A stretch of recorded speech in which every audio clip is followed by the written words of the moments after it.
I will call Tuesday, February 6, 2024, meeting to order. Before we head into our agenda, I'm going to ask Chief Jim Davis to join us at the podium and give us an update on our firefighters.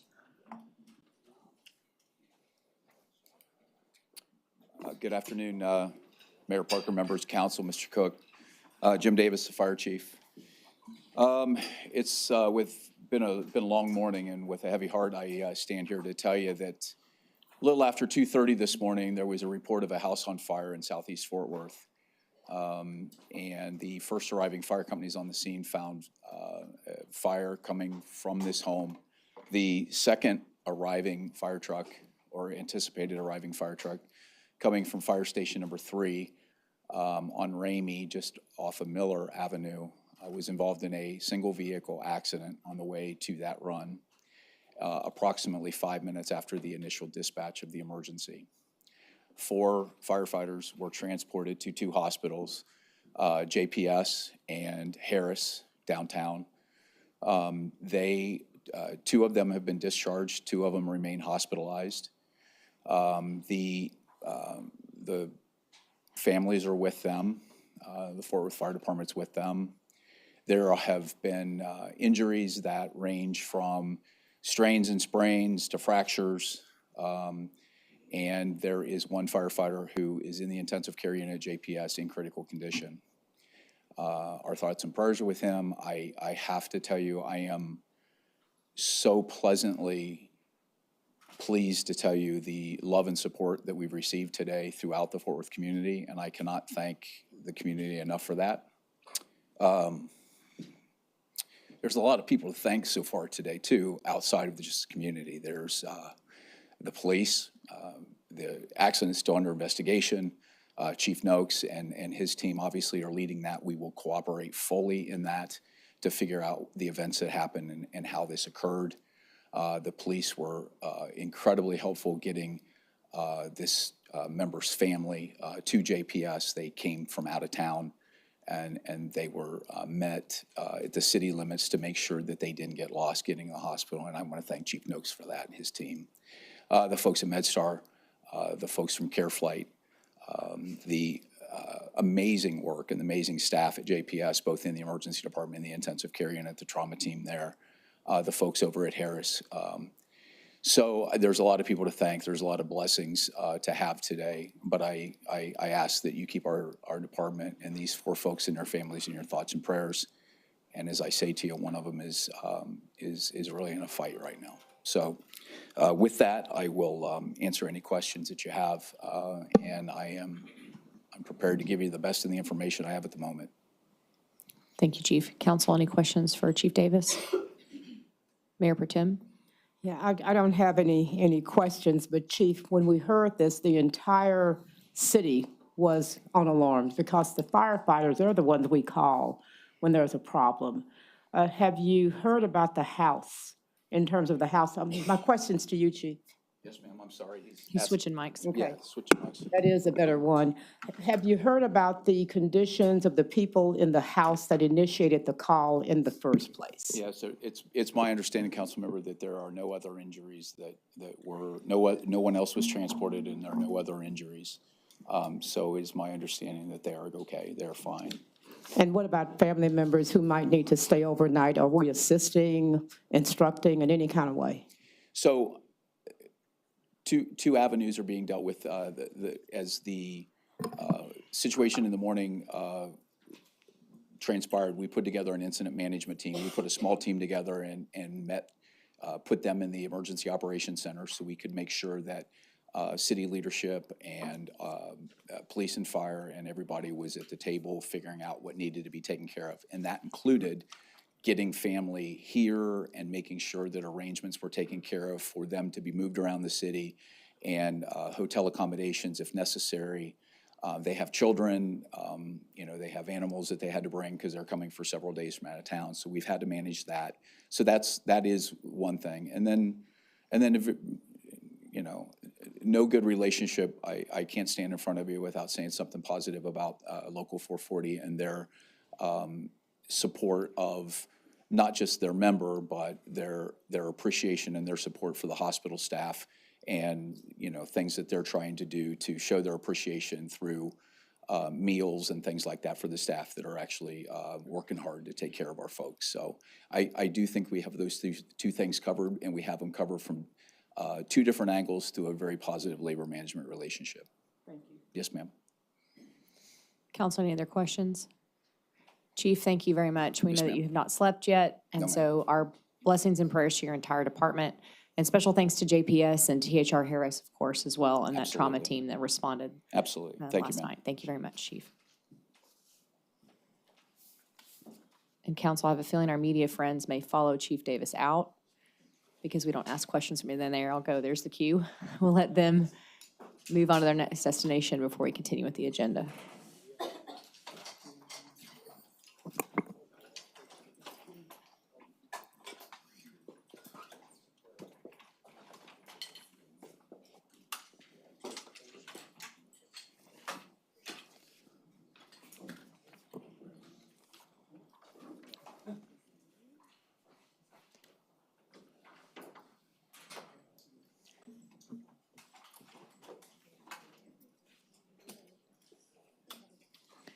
David, if you want to try to move into our agenda? Sure. I'll turn it over to you. Thank you. All right, we do have one employee recognition. Let me call on Mark McDaniel to recognize one of our department heads.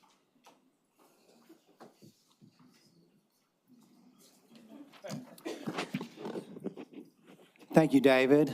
Good afternoon, Mayor and Council. So it's my pleasure to share with you some great news about one of our city executives here at the City of Fort Worth. So there's a group called Scoop News Group that they're a leading public sector tech company with over 1 million subscribers. And since 2023, they have listed what they call their Golden Gov Awards for City Executives of the Year. There were over 200 leaders nominated nationwide, and that narrowed down to 100, and then it narrowed down just a very few. And so they recognize leaders and cities and counties from 16 states.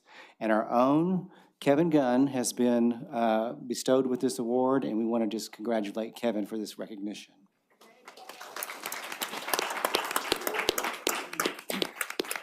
Thank you. I appreciate that, Mark. And I know we got a full agenda, so I'll keep my remarks brief. It is really an honor and humbling to be recognized in this way. And it's primarily from our work on neighborhood Wi-Fi and broadband access and affordability in our community. It is really hard for an individual to accomplish much in public policy and public work.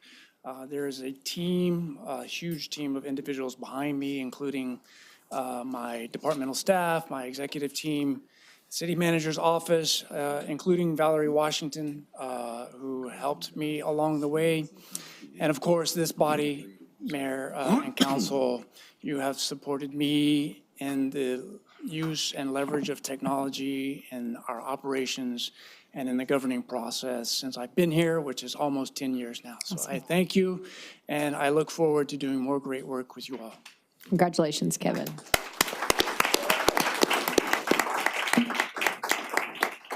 Good job. Turning to informal reports, we have only 5 today. The first one is on the, I just jinxed it, I think, with that. Hold on.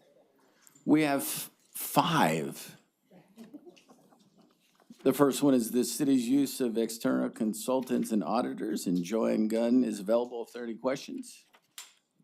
Macy? I just have a comment. Thank you for pulling this together. I appreciate it, especially as a newbie on city council. It's helpful to understand where we spend our money and why we spend our money, and especially when we are outside of our expertise. So thank you. Thank you. The next informal report is on the Fort Worth Employee Retirement Fund, the actuarial impact of proposed assumptions. And Linda Webb and Deanna Giordano available if there are any questions. There's also a presentation coming.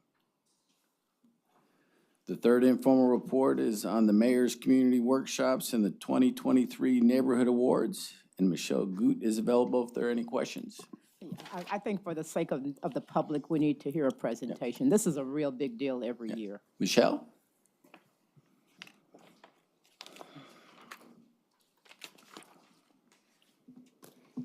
Thank you, Mayor and Council.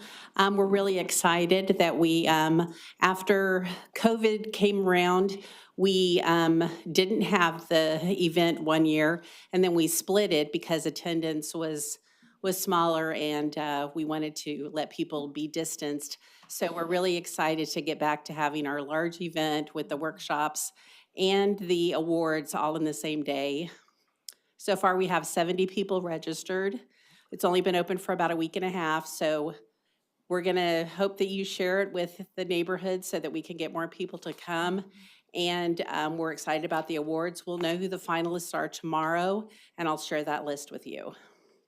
Are there any specific questions? Oh, for the workshops this year, what we did is we surveyed all of the neighborhood leaders and asked them what topics they were interested in. So that's how we came up with the list of workshops, and we will be offering them in English and Spanish for every session.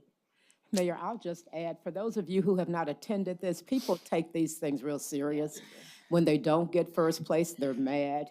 But what we try to do is get them to come back with a better presentation. So it's a real fun event. And neighborhood associations and HOAs are very important to the way the city operates. And so if you have a district and you don't have people who are involved in neighborhood associations or HOAs, I encourage you to try to get them together so that we can. It's the best way to get your messages to the people. And Michelle, if you send those to Carlos and I in JPEG, we're the ones who always ask for that. We'll get it out right away. And I think the others would like it as well. So if you can do that, I'll get it out.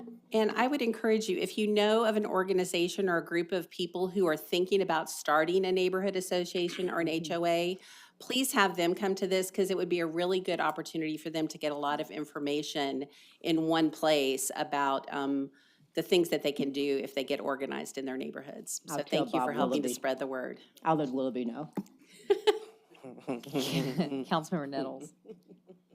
Is nominations, a nomination still going, or has that already closed? They were closed, and we had them opened longer this year than we ever have before to allow more people to apply. And we also did our In It to Win It workshops, where we met with people who were interested in submitting awards and gave them tips on how to do their applications. And so we had a lot of people respond to that. And we'll know the finalists tomorrow. They're being judged by community engagement staff from other cities, so that it's totally impartial. What is the normal time when the nominations are open, so for the public to know? In the past, we've had them open for a month, and this year we actually had them opened about 2.5 months. Because I think people had gotten Time of out the of the year, I'm practice. sorry. Oh, the time of year. November, December. Okay, And we do that because our Neighborhood of the Year actually goes to a national competition with Neighborhoods USA, and we have to have that application in by the end of this week.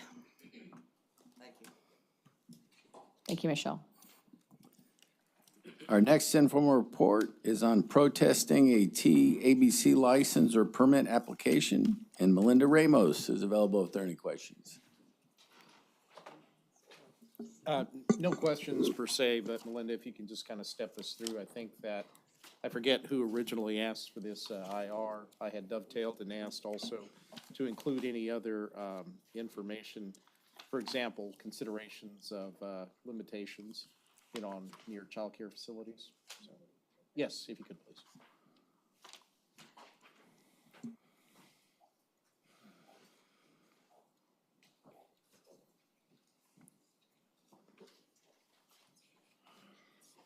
So I'm sorry, Councilman Flores, do you want me to just speak to the childcare, or did you want me to go through the protest process for a council member? Protest process, and then just, kind of cover, any staff insights into including, childcare facilities as part of that provision.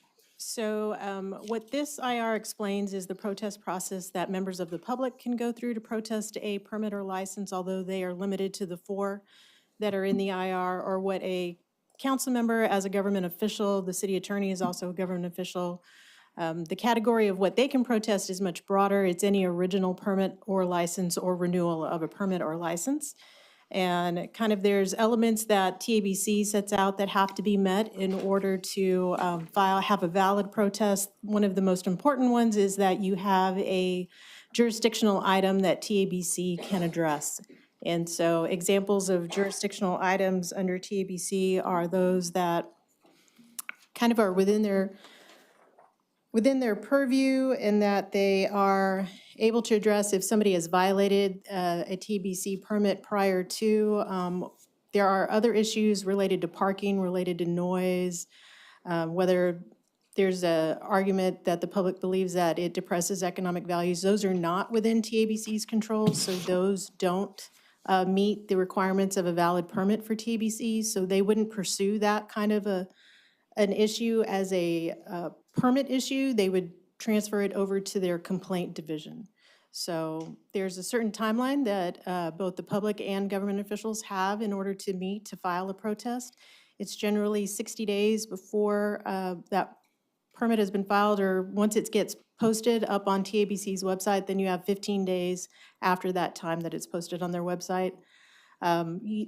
You had a previous IR a couple of weeks ago that explained the process now when somebody comes in and gets certification from the city secretary's office as to the wet-dry status, the zoning, and the distance from a church, school, or hospital. They have worked with Development Services to put a process in place through ACELA that would then send out a notice to all of the council members and the mayor of where the location is and what's being requested, to give you an opportunity to decide if that is something that you all want to protest. What I'd encourage you to do is get in touch with the city attorney's office, and we will help you through that process. With regards to childcare, the TBC does allow municipalities to also include childcare facilities as a measurement of distance too. You had an IR related to that earlier last year, and there are some considerations for the council to think about. It is, you would have to think of where you allow childcare facilities and how you want to measure that distance to. It would still be 300 feet, but you would tend to probably see more variances than you do now because it includes any kind of alcohol sales. So from a restaurant, from a package store, convenience store, anything, I think you might find those that are going to be in closer proximity. But if that's something you want us to bring back more information on, we can do that again. And again, at the time, you think that there's an anticipated increase in the amount of cases? I would anticipate, based on where, just thinking about my own neighborhood, where I know there are childcare facilities and where there are grocery stores that sell alcohol, where there are restaurants in proximity to, that you would see kind of more requests for variances on that basis.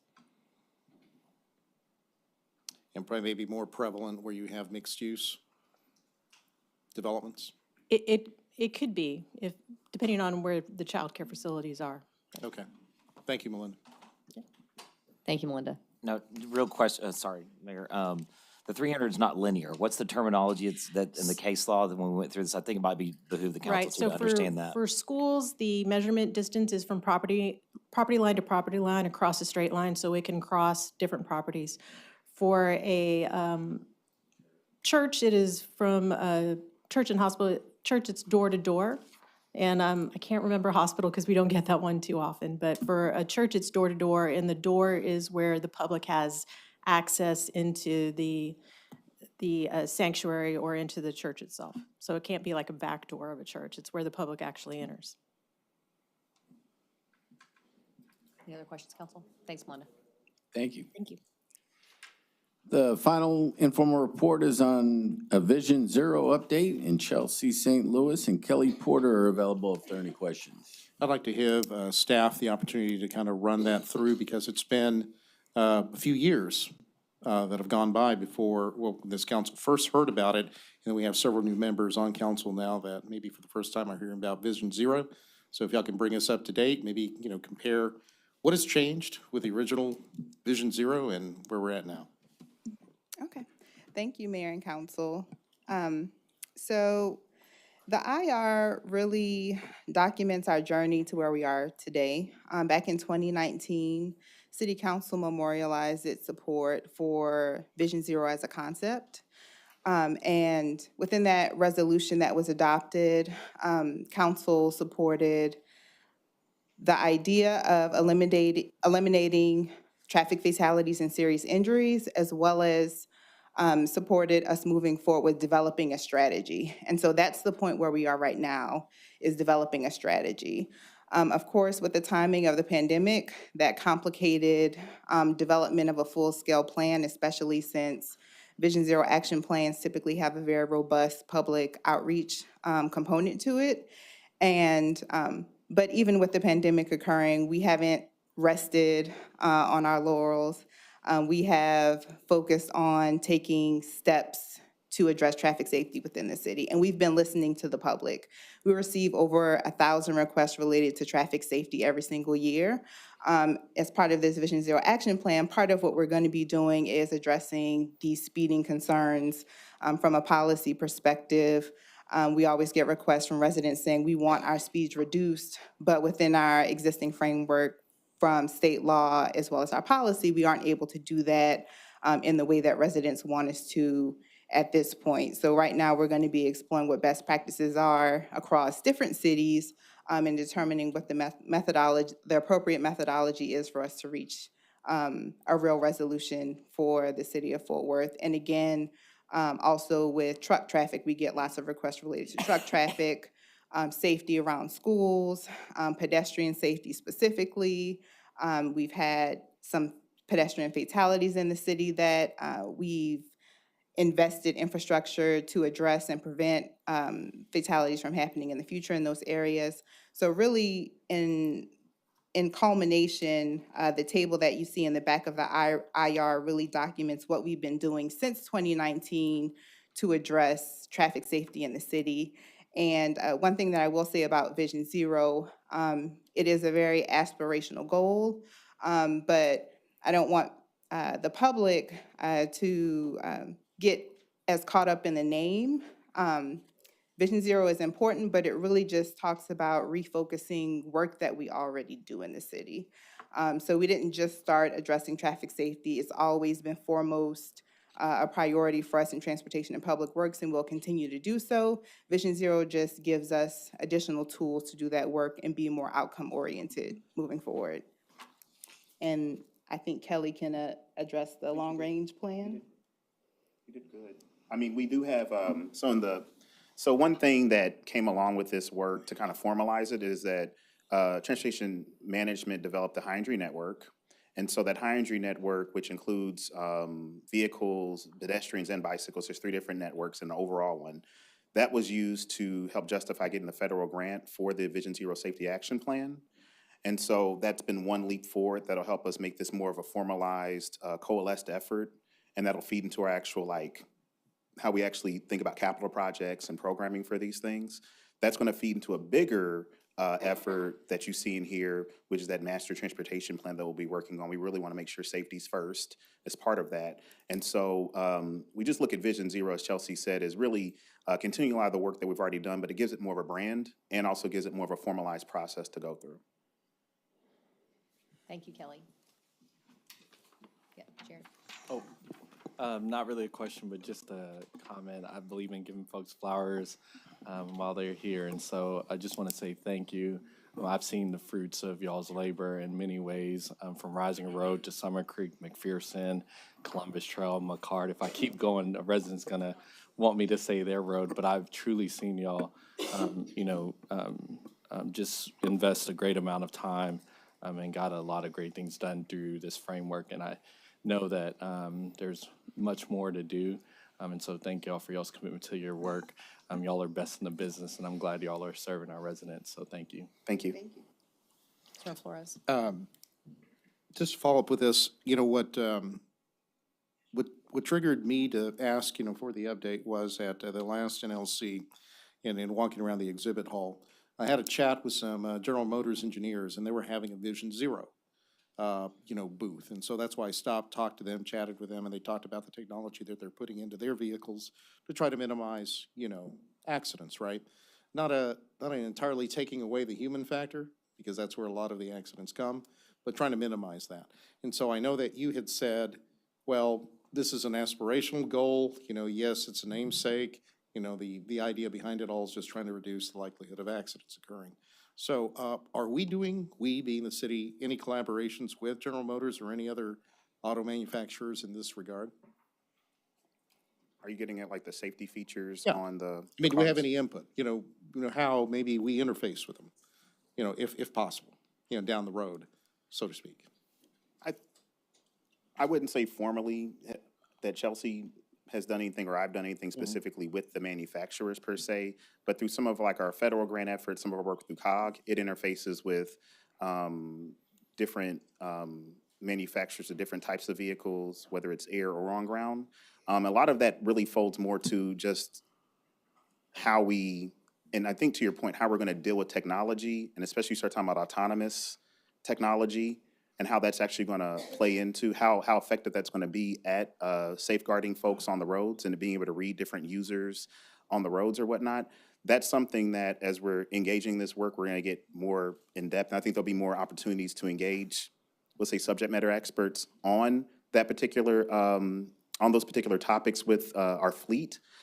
Because there's still quite a bit of unknown specifically around autonomous vehicle technology and how that's going to actually impact safety. We know it's going to make the road safer, but to your point, how foolproof will it be? And I think our approach is going to not only be to look at the behavioral change of the human driving the vehicle, and then also the technology of the vehicle itself, and incorporating it into what we're doing, but also thinking about the design of our network. And that's a lot of what we want to play into, because it's not just the vehicle they're in, it's also the signal that it's communicating with and other things.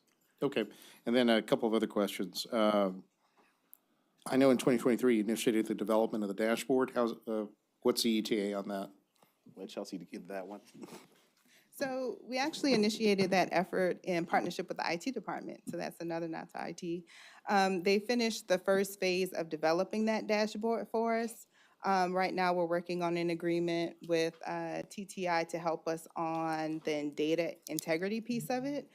So as we're moving forward with developing our new high injury network with new crash data, we'll be working with TTI to make sure that the quality of the data that we're feeding into that dashboard is accurate, and the public, as well as our policymakers and stakeholders, have real information that they can use to educate them on So maybe our within, projects. not putting words in your mouth, but next year, next couple of years? Over the Yeah. next year. So we will be kicking off the action plan as well as the comprehensive master transportation plan within the next month.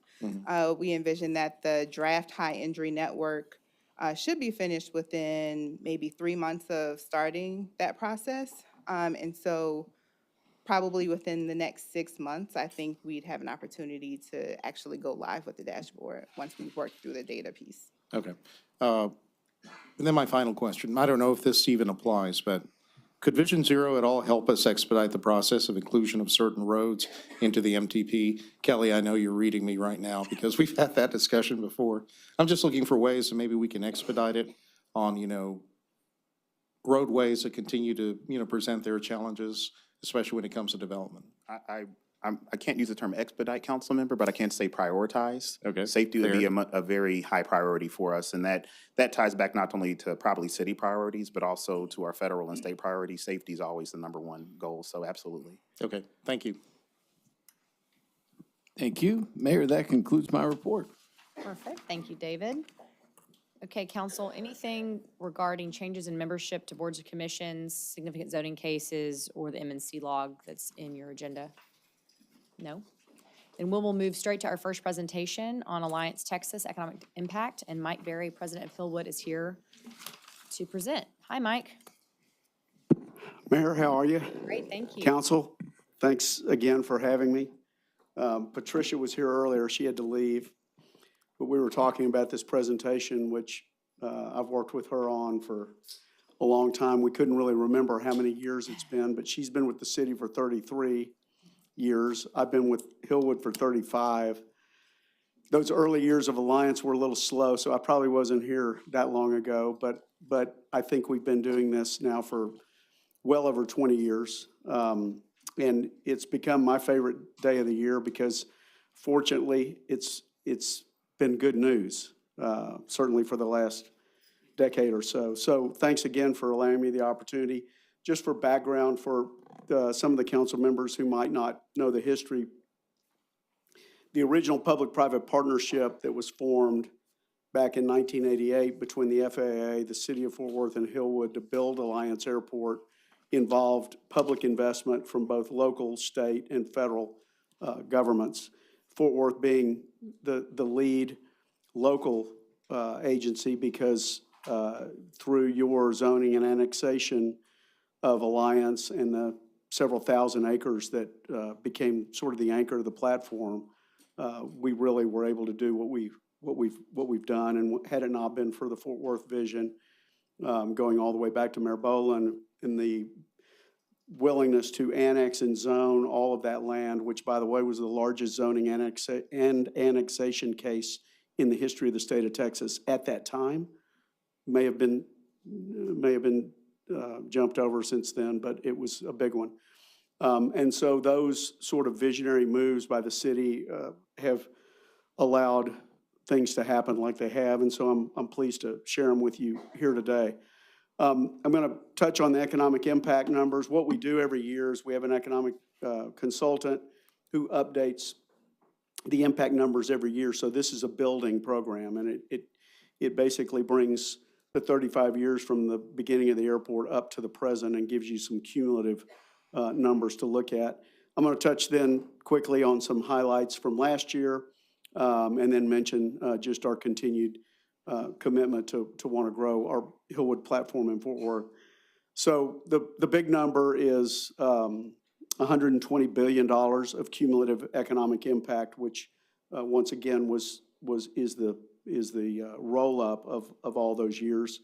Last year alone, the economic impact number was almost $10 billion of that 120. So if you look at the growth that's occurred over the last 6 years, our economic impact growth is running at about an average of 10% a year, which, you don't want to hear inflation at 10% a year, but you would like to hear that number, 10% a year. And if you look at the vector of that graph, it's only continuing to grow, thankfully.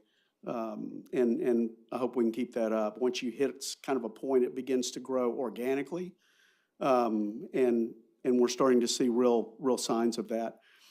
With respect to just Fort Worth specific, we also measure property taxes that flow off of all of the properties that have been developed within the entire 27,000 acres. But within Fort Worth municipal boundaries, we've generated a total of $752 million cumulatively of ad valorem taxes. And then you see your other local governmental agencies there. The school districts obviously get a larger piece of that because their tax rates are always higher. That's why those gross numbers are higher in the school districts. But here's a chart that I really have enjoyed looking at over the last few years. You can see that spike that's beginning to occur. And it's good news, bad news, because if you're paying property taxes, it's driven by a lot of things. But from the city standpoint, you want to see that number continue to grow, and it is. There are a lot of other things growing as well. We're now up to 574 total companies inside the Alliance Texas platform, 66,198 direct jobs, and that doesn't include all the indirects that get generated off of those direct jobs, and almost 50 million square feet of space. And Reed Getz from Hillwood is sitting over there. He's responsible for growing that number, and he's got a couple million square feet that he'll add to that this year. A few highlights from last year. The biggest one for me was the ribbon cutting for 35W3C, which was the section, as many of you know, from the 287 split on 35 all the way up to essentially to 114, but really to Eagle Parkway. We completed the construction of the express lanes and the improvement of all the free lanes. And if you drive out there, or if you have recently, hopefully you can feel the difference. It's still, we've still got a lot of work to do. We're not through by any means. 170, we're almost ready to open 170 up, and then Hazlitt Parkway is being built back to the west from 35 back all the way to 156 through Hazlitt, and there's some other major things still to be done, but it's made a huge impact. Southwire was one of our, this wasn't the only deal we did last year, but it was certainly one of the bigger ones. And it's a unique deal because they kept growing during the process. Started 1 million square feet, ended up at 1.2 million square feet, and they're state-of-the-art electric components for all things going on in the world of electrification and power. So we're excited about them. And McMaster-Carr out of Chicago, 100-year-old privately owned company, and you all helped on that project. They are making a $360 million investment, and they're just the greatest people. I know that many of you on the council had a chance to meet some of their principals, and, you know, to have a true family, privately held business that's been around that long, to put their regional headquarters here is just, it's great. It's a big project.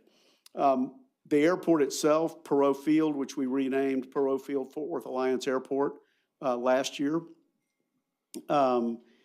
We had an unbelievable year. We reached the number 19th ranking in U.S. cargo operations, so we're the 19th in volume of cargo, and we're the only non-passenger airport in the country that's in the top 20. So that's really a positive trend. We also, skipping over the far right, we did, and partly as a result of, or directly related to that, we had a record year in fuel sales. We sold over 5.2 million gallons of fuel last year. And then in terms of a major corporate announcement on the airport, MTU, one of the largest engine manufacturing companies in the world, located a major presence there on Alliance in the old American maintenance base, which the city actually owns, by the way. So we manage that facility for the city of Fort Worth. And if you went out there and looked at it today, I mean, it was quiet for a while, but if you go look at it today, it is hot. The whole place is hopping. There's wide-body jets all over the place. This engine facility is really creating more activity, and it's, you know, it's finally, it took us a while to get it retooled, but it looks good now. Back to infrastructure, we're also working on sort of next generation infrastructure for Alliance. We call this the Alliance Texas SmartPort program, and I mentioned 170, it's a big piece of it, but then connecting the Burlington Northern Santa Fe Intermodal Hub and a lot of the freight that's moving through Alliance, connecting it more efficiently to the interstate and state highway system, and using technology to manage that freight, and then putting infrastructure in the ground to allow us to grow the freight that does move through Alliance is all part of this program. And it's I think this year you'll see some new activity around the smart port idea. A couple of key meetings that we've initiated over the years and have now become sort of staples of our whole effort to bring Fort Worth in the spotlight as a transportation and mobility innovation hub. The UP Summit, which we hosted this fall, brought leaders in really aviation and aviation innovation from around the world to the Circle T Ranch at Alliance. And, you know, the exposure that we were able to get from that group of people was phenomenal, and hopefully we get some business growth out of that. And then next month, we'll be hosting for the third year at the Drover and the Stockyards, the Supply Chain and Mobility Innovation Summit, which is a select group of targeted founders, entrepreneurs, and CEOs who are involved in mobility innovation. And there's a lot of surface emphasis in that conference, but we've done that for 3 years now, and it's continuing to bring more and more visibility to Fort Worth as a transportation and mobility innovation hub. And it plays into a lot of things that are going on throughout the city, not just what we're doing at Alliance, but our goal is to really help put the whole region on the map as a major mobility innovation center. And then lastly, just wanted to mention that we acquired in our effort to, you know, our goal is to, we've been developing in Fort Worth for 35 years, but we've been doing it in one area of town.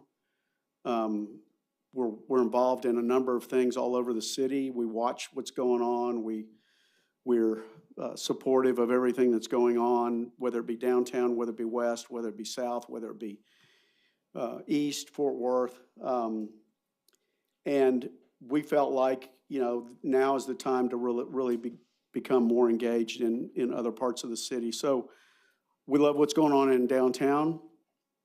We particularly like that southern corridor of activity with the Texas A&M project, the Convention Center expansion, the Omni Hotel, the Deco 969 project. There's $1.3 billion, if you just add those projects up, of investment currently underway in downtown Fort Worth. And so we wanted to be part of that. And we don't really know exactly what we're going to do, but there's a huge amount of interest. I mean, just since we announced that acquisition, there's been incredible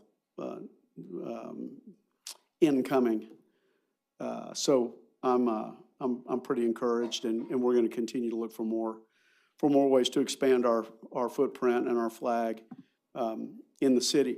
So with that, I am happy to take questions, but once again, I want to thank all of you and all the staff and the entire city for 35 years of partnership. I think you can put this project up against any project in not the country, the world. There's really nothing like it anywhere else, where all of these pieces have been brought together in one place, and you've got this sort of economic machine running. So thank you for your continued support, and hopefully we can keep going. Thank you, Mike. Councilmember Blaylock, I think you had a question. So first, Mike, thank you very much for the presentation today. Hillwood's been a fantastic partner to the city of Fort Worth, to District 10, to Keller ISD and Northwest ISD, and can't say how much the company is appreciated and you're appreciated. I did want to ask one question, or you mentioned 170. I think there's some news about 170 today. Are you aware? I hope they pulled the barricades today, because I'm dying to drive on those main lanes. So the plan was that they come down today, but I've been here, so I haven't. Great, no, I haven't, but now you've gotten me, you piqued my interest. I might drive all the way out there just to drive them. Thank you very much. Yes, sir. Thanks for all your help too, and appreciate your service. Thank you, Mike. Councilmember Larsdorf. Yeah. Well, thanks so much for that presentation. I think all the big picture stuff is amazing, especially with what's going on in Fort Worth, alleviating what I feel with property taxes down the road and putting that back on the corporate side. But I also want to say thank you to you and your team for what y'all are doing in North Fort Worth for the families of fallen servicemen and women by graciously giving some land for the Gold Star Families Memorial Monument that hopefully we'll be announcing more details on. But Eric Elrod and the rest of your team, they're just knocking out of the park with taking Gold Star family members out there, looking at the different options. So I just want to thank you and your team for that. Well, Charlie, thank you for bringing it to us. I think it's a perfect fit. It's a great location for it. We wouldn't have known about it if you hadn't brought it to us. So thank you very much. Mayor Pro Tem Bivens. Mike, I just want to say thank you. I think it was 2000 or 2001 when we first met. And because of your company, we have what is now known as the TCC Opportunity Center. So you and DFW Airport are the two presentations we always love to hear, because you bring nothing but great news. Now, I don't know if you know it or not, but I dropped that CBS report off to your headquarters one day. I don't know if you could play it, because I don't have a recorder anymore, but it's there. Deborah's, we're trying to figure out how to play it so we can digitize it and bring it back to keep me posted. real time. Thank you very much. Appreciate Gina. Any other questions or comments from council? I'll just say thank you, Mike. Thank you, I know Jared. We work together in a lot of ways, and so I'm always privileged to be able to sit and listen to you give updates on the amazing work that you're doing, and just thank you for your service to our community. Thank you. All council. Mike, you're holding out. Did you know that Mike's a really great singer? I learned this recently. Yeah, no, that's one video we definitely do not want to bring out. Yeah, he and David Parker did a great duet, but in all sincerity, thank you very much for I will tell you, David Parker is a much more talented musician Y'all were than good. Mike Berry is. Yeah, y'all had a little liquid courage, I think, but Thank Probably. you so much. I really appreciate you. But one thing you glossed over that I think is important to mention is on the transportation corridor of I-35, you mentioned 170. Those two, and just projects in particular, would have never happened but for the leadership of Mike, Russell Laughlin, and your entire team. TRTC exists because of Hillwood. And it shows because there's communities across North Texas and really across Texas that are struggling with major infrastructure projects and how best to partner with TxDOT. Because of your leadership, you're about to finish 3C, which is monumental. And I'm sure places like Austin are in an enviable position. We're in an enviable position. I appreciate you making that point because it gives me an opportunity to, A, point out Russell Laughlin's leadership, because you're right, that would not have happened had really he not sort of grabbed the bull by the horns. But it also, beyond that, it points to the fact that without the private sector taking leadership of these big regional transportation initiatives, you're gonna be waiting around for years. If you just wait on the federal and state TxDOT funding cycle, You never get it done. you'll never get it done. So And at the the private same sector's time, got to push it. You finished a larger project, three corridors of 35, in the time Austin hasn't even started on I-35 in downtown Austin. So, and we just know what a gridlock can create. So congratulations, and thank y'all for pushing so hard. Thank you, and thanks for, that was another Fort Worth partnership. So Absolutely, yeah. appreciate it. Thank you, Mike. Okay, y'all have a good Thank day. y'all. Thanks. Council will move to our next presentation, which I believe will be Deanna Giordano. Will kick us off on the Employees Retirement Fund in the city of Fort Worth. Yep, so Deanna Giordano, Human Resources Director. I want to provide some quick context and background of why we're here today. And so basically, the Texas Government Code, Chapter 802, requires a government entity, the city in this case, to perform every 5 years an independent audit of the actuarial evaluation, studies, and reports of a public retirement system. The last actuarial review that was conducted by the city by an independent auditor was initiated in 2018 and completed in 2019. At that time, we enlisted the services of Gallagher Consulting Firm. We've since again enlisted Gallagher Consulting Firm to conduct the audit for this year. And they're here today to present their findings. I do want to share the findings were presented to the Employee Retirement Fund in draft form, allowed them to respond to those findings, which are included in the summary that you're here today. A summary of the final audit report can be found for those interested in the public on the back table. If additional copies are warranted, they can reach out to me directly and we can make those funds of that report available as well. But please allow me to introduce Mike Ribble from Gallagher Consulting Firm, who will lead today's presentation. Mike. Afternoon, Mayor and Council. Thanks for having me today. Do I need to share my screen or are you going to follow on? Mike, I think we're following along. So if you just want to cue slides, we'll keep progressing. Walk slides. Okay. Well, thank you. So my name's Mike Ribble. I've been with Buck Gallagher Company for over 30 years, my entire career, and I'm a fully credentialed actuary. Sorry I couldn't be here today. Sitting stuck at my home in Frisco, Texas. But I focus on large statewide and large municipal retirement system valuations, experience studies, and in this case, the actuarial audit that Deanna mentioned. We did an audit for the Employees Retirement Fund for the city, performed by the retained actuary Gabriel Roeder Smith, or GRS, that they completed on the December 31st, 2022 actuarial valuation of the fund. They completed that in April of 2023, and then Gallagher began the audit of the GRS valuation in July 2023. We did deliver a final report January 26th of this year, and I'm going to briefly walk through the findings. So if you jump ahead to fourth slide, there's executive summary. The process for the actuarial valuation audit it's conducted in two main steps. First is the full replication of all the financial results of the valuation as produced by the retained actuary. So we went through a full replication. The second step is to review the valuation report, the experience study, and all the communications to ensure they comply with actuarial standards of practice. For both for both of these steps, we basically have what I call a clean bill of health. We have some observations, recommendations that will be helpful in future evaluations or reports. As mentioned, the retained actuary has acknowledged our recommendations. They indicated that those recommendations would be considered and work with the retirement fund staff to decide whether the appropriate changes, what appropriate changes would be made to that future actuarial reports or experience studies. So moving ahead to our next slide 6, I'll talk about the results matching, which is part of our replication on the next slide.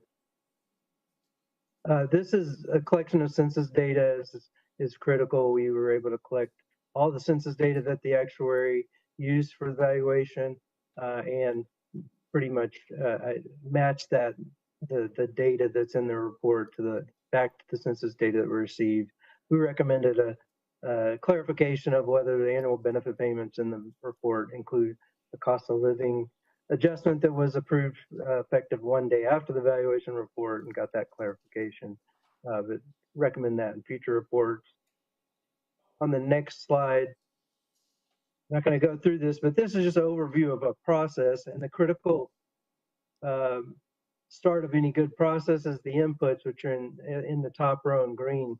The participant data, which I discussed, the understanding all the assumptions and methods that go into the report, understanding the plan provisions, what the participants are to receive when they retire or die or become disabled or leave the city of Fort Worth prior to retirement. So we collected all that information, we understood all that information, and the first key thing is the present value future benefits. That's would be expected to be paid based on all those inputs. And so that's the critical thing. If we understand that and we can replicate that, then I think everything else at the bottom, liabilities or actual accrued is what's accrued to date, and normal costs, what's being earned in the future for future benefits. Those just fall pretty well out of line from those. The value of assets minus that liability is the unfunded liability of the pension debt, which gets amortized. So the bottom line that we're trying to look at is what are the actuarially determined contributions that would be needed to sustain the fund, is paying off the pension debt, which is the amortization of the unfunded liabilities, and then providing the accruals, which is the normal cost. So on the next slide, we'll kind of get an overview of how well we did on the present value future benefits and other liabilities. In the top row is we match very closely. Overall, we've matched reasonably closely. Present value future benefits, you can see in the right column at the bottom of the first section is within 0.3%. We like to be within 2%. So we're matching very closely. Some of the other items, normal cost and actuarial accrued liability, different actuarial firms use different technical measures. But in the end, we felt reasonably close with the liability match. And you'll see on the next slide how that translates into actuarial determined contributions. In the top row is that actuarial accrued liability. We were within 0.76%, so very close. But scooting all the way down to the bottom line, taking all the inputs and calculating the liabilities and what would be the actuarial determined contributions, we're within 0.01% of payroll. We're within, or 0% of payroll, within 0.01% of the dollar amount, $155.6 million versus $175.7 million for an actuarial determined contribution. So clearly we're able to replicate the matches, the valuation very closely, which gives us very good comfort that the actuary is using the correct data, assumptions, applying the assumptions correctly, and the plan provisions correctly. On the next slide, I won't hit all of these, but the long-term projections that are in there are fairly simplified projections that the actuary did. We were able to match within 3 years on the actuarial value, the key funding period basis, as far as how long the plan will be before fully funded. So 55 years versus 53 years use their actuarial accrued liabilities. But these funding projections are used as an operation point, and none of the result differences you see here would affect the operation of the plan. They're just, when you project out long-term differences, you do get small differences in the projections. Mike, On quick the next- question. Yes, go ahead. That, on that chart, it says period dictated by funding policy, which gives you a different value of assets and when it's actually solvent, the fund is paid off. What is the difference between those two? The funding period. Incorporating only statutory contribution rates versus period dictated. Contributions. Those have, well, there's ad hoc COLAs are in the projected out in the very long future, but there's additional risk sharing contributions that come in due to the funded status of the plan. Right. Those projections incorporate that additional funds that come in. Okay, thank you.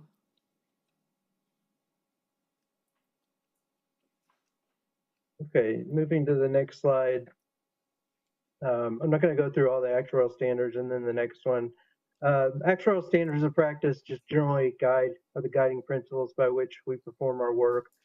They give us guidance on data quality, the reasonableness of economic and demographic assumptions, how to measure liabilities, how to use asset valuation methods, and then actuarial communications. So we did go through each of the actuarial standards of practice and considered whether the current actuary was following those measures. We found some other areas where they could improve, and we spelled those out in detail in the report. I'm not going to go through them all, but if we jump ahead to, I think it's slide 22, but it's the key takeaway. Just keep going. I'm going to talk to my friends about page numbers and readabilities. There you go, the recommendations on the next slide. So we did have some clarifying recommendations around some of the application of the drop assumptions, which is a deferred retirement option plan. The members can elect to receive benefits while they're still near retirement, but still working. Whether spouse mortality included mortality improvements or not, and the reporting of annual benefit payments. We actually had some more disclosures that we recommended around the discount rate and providing support for it, and what was the rationale for choosing certain assumptions. Experience study that's currently, we reviewed the experience study from 2019. I believe they have one currently underway that was in your documents as well, but that was performed by the retained actuary. Goes into great detail, but the valuation reports were a little bit lacking and didn't always tie back to those experience studies. So we made some recommendations, and the retained actuary said that they would consider and work with the fund to implement. On the next slide, this is the experience study from 2019 indicated that some of the assumptions were selected to be conservative in nature, and we recommend the fund should at least consider the most appropriate assumptions, both individually and in the aggregate. In their response, the retained actuary did indicate that the current experience study would use the most appropriate assumptions rather than conservative assumptions. So some of the disclaimers and disclosures that we recommended putting in using conservative assumptions don't apply here if they do indeed use them. So that recommendation is apparently already in process. Next slide. So that concludes my remarks. I think the last step, once we got through this process, we had many meetings and we met with the staff, and we met with the ERF board, and now we're here to present this. But I think the final step would be it's required to file this with the Texas Pension Review Board, the full report. Thank you, Mike. Questions from council? One question, and you can't read the future, but once we file the report with the Texas Pension Review Board, how long do we usually have until is it commentary back, or what actions do they typically take at that point? I think generally if you don't hear back, there won't be any actions to take, and I suspect that this one's pretty tied up, that you won't hear anything back. It's just a formal filing that needs to occur. But if they do have questions, they will reach out. But I wouldn't expect, in my experience, I haven't seen that a lot. Okay. And despite the fact that our funding period is outside that 30 years, that doesn't give you pause, It Dennis? goes back to, this is more just, are the calculations correct? The evaluation produced that funding period outside the period, and we agree that they are. Okay. As far as, and so there's this correction method that are under the risk-sharing additional risk-sharing contributions that are still required. So, you know, all that is still being followed behind the scenes. This process was just to be sure that everything, you know, that the results are what they seem and there's no issues or discrepancies that we were able to uncover that might give a different result. Thank you, Mike. I appreciate that. Dennis, do you want to add anything to that? I was just going to add, we have two kind of parallel state processes going on. The actuarial is just to make sure that our actuaries agree with their actuaries periodically, that if the math were totally off, Yeah. then I think we'd hear back on this report. Okay. We also have the funding soundness restoration plan, which is a different aspect of the state board, and we're working that plan. I think right now we're still on track with them. We will hear back, you know, we'll have to check in at some point, but that is kind of a parallel plan separate from this. Okay, thank you. I appreciate that. Council, just so as awareness, the city of Dallas is in a different position than us altogether. I only mention it because we share same media markets. There's been quite a bit of attention on the state of their pension, and it can be confusing for your constituents if at any point you need additional talking points that are, Mike did a great job. This is complex, but if you need more assistance from city management, I know that they can provide that to you if and when that time becomes necessary, especially prior to next legislative session. So, thank you. Okay, I lost my agenda. Where'd I go? Hold on, I've got a picture of it just in case I did that. Okay, next is city benefits on mental health and civil service general employees. And I think Joanne Hinton is going to sub in, correct, for Holly? She's coming around the back. Coming around, okay.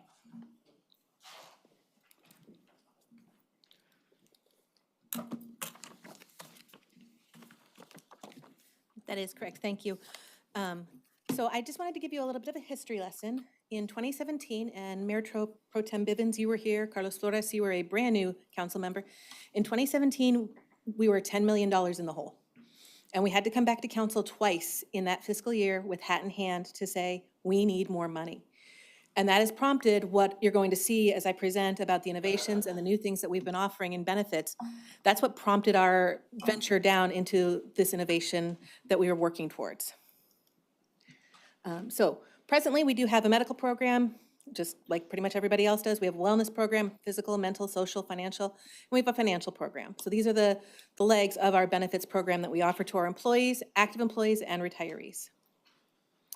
And it all works together in a cohesive network. So we've got the medical side with Aetna. Alight is our new healthcare concierge company. We've got our wellness with Virgin Pulse and our Healthy Challenge program, and then financial with TIAA, and then our resources for living, our EAP does provide some financial support as well. In 2018, we launched our employee health centers, and we did that with a partnership with THR. THR is the, 600-pound gorilla in this area? And so you have a choice when you have something like that. You can either tilt at the windmill or you can embrace the windmill. We embraced it. And so we did a partnership with Texas Health Resources that allowed us to open, we're now up to 4 health centers for our employees, retirees, their families, that are dedicated to our employees and our retirees. You can get a same-day or next-day appointment most frequently, except in the month of August when the wellness physicals are due, but you can get a same-day or next-day appointment. They usually spend about 20 minutes per visit with you. At other providers, you don't necessarily get that kind of length of time. And we do have free mobile and online care. So if you're not able to go to the doctor's office, you can do a free virtual visit with them. We also have satellite offices, and we have 5 satellite offices located also in the Tarrant County area, in the immediate Fort Worth area. And what we did, we determined the areas and the locations for these by using what's called a heat map, which is where we did zip codes and who lives where, and that's how we determine the locations of where these facilities are. We've been very fortunate for almost the last 5 years that we were able to keep our providers. We did have 2 retire this past year in 2023, but that says a lot that they retired. They didn't quit, they weren't unhappy, they just had to leave us. Another one, she got married, she moved across the country or to Allen, Texas, similar in my mindset. Just didn't want to make that commute over here anymore. So we do have some new providers that have just started in with us. With our wellness program, we've partnered with Virgin Pulse for the last several years. And they do a virtual program. You have an app on your phone. You can do virtual. You can do coaching. You can do challenges. We do challenges within the benefits office where I may say, okay, benefits team, can we, how many steps can we get over the weekend? That kind of thing. We have on-site programs, and we're very excited that once we get to move to New City Hall, we'll be able to bring some of these on-site programs with us. So we have exercise classes, Zumba, yoga. We have lunch and learns. We bring in a lot of our different vendors to do presentations and lunch and learns to our employees. And then we are Blue Zone certified with many of our buildings, and that was a process that we underwent before Vicki retired, so probably in 2017, 2018. And this encourages a healthier work site. For the wellness program, you do have a premium reduction option for those who are on our health plan, and it lowers your premium a little bit if you do your 3 requirements, the biometric screening, the member health assessment, and the tobacco affidavit. And then there's an incentive for everybody, whether they take our health insurance or not. Everyone is eligible to participate and receive up to $250 in a cash payout. We do, and you get points for engaging in certain activities through the Virgin Pulse app. So if you do a challenge, you may get X number of points, or if you do attend a meeting, you get 500 points. If you donate blood, you get points. All of those are ways to engage in the program. In 2023, we had 89% of our staff were enrolled in the Virgin Pulse platform. The benchmark, so across the country, is only 54%. Part of the reason that we have such high engagement, high enrollment is that $1,200 stick that we have on them. As a result, it looks like our engagement is a little bit lower in terms of physical engagement. Only 25% of our people participate versus 31%, but that's because we've got such high enrollment to begin with. So that's kind of where that number changes a little bit. With the wellness program, we do offer discounts to all of our local community centers that have athletic facilities, or gyms, I guess. And they have different levels depending on the community center, but we do offer a discount to our employees and their families if they wanted to start using the gyms at the community centers. And this will be helpful when we move to New City Hall because, at New City Hall, we do have a gym already in the facility. This kind of provides for all of those people who may not be at New City Hall. So here's where we start talking about some of the different innovative programs that we offer. The first one we offer is a ROSTI, and it's a soft tissue, musculoskeletal kind of benefit. They do kind of a combination of soft tissue muscle manipulation. They do some kinesthetic taping, and it helps you recover from a soft tissue injury. And they're fantastic in that they usually can get you better within about 3 visits. And they don't keep you hanging. So if you can't get better in 3 visits, they tell you, this is beyond our scope. We're going to refer you to somebody else for an MRI to see if what's really going on there. They do also have a virtual option available so that you can do virtual physical therapy with them as well. It's a $15 copay if you're on our health center plan, but 91% of our patients were able to respond or resolve their situations within about that 3 visits. Similarly, we have Hinge Health. Hinge Health is virtual physical therapy. You do that on through your phone, an app on your phone. They watch you do their exercises. They may send you a machine, a TENS machine or something like that to track what you're doing. And they both do chronic and acute situations. It's covered at 100% for our health center plan, and we've had 492 participants so far use this benefit with a 45% reported reduction in pain and a 62% decrease in surgeries. So that's doing what we're wanting to do. We're trying to avoid the surgeries if we don't have to. We have on-site athletic trainers, and this is pretty unusual for the city, but we have on-site athletic trainers that support those in the more physically demanding departments. So code, fire, TPW, water. What they do is they work with cardiovascular fitness, driver ergonomics, stretching, training. They average about 180 visits per month, annually about 2,000 visits, and it saves workers' comp program an estimated $1.6 million having these trainers, athletic trainers here on site. We do offer a second opinion or an expert medical opinion, and this is a benefit that allows people to talk to another doctor in the event that they've been diagnosed with something that may be more than they can handle or new information. This is a covered benefit for those on the health plan, and you get a leading expert across the country. It'll be a virtual visit. They'll get all your information from your provider and be able to come back to you with, well, this is what your information says. Yeah, we agree with that, but here's this new option that may be a better benefit for you, or this treatment may be a better treatment offer for you. Surgery Plus is a benefit we've been offering for quite some time, and it's a bundled surgery program. Surgeries, people like to schedule surgeries on Fridays usually because, that way you get the weekend to recover and to start to feel better before you go back to work on Monday.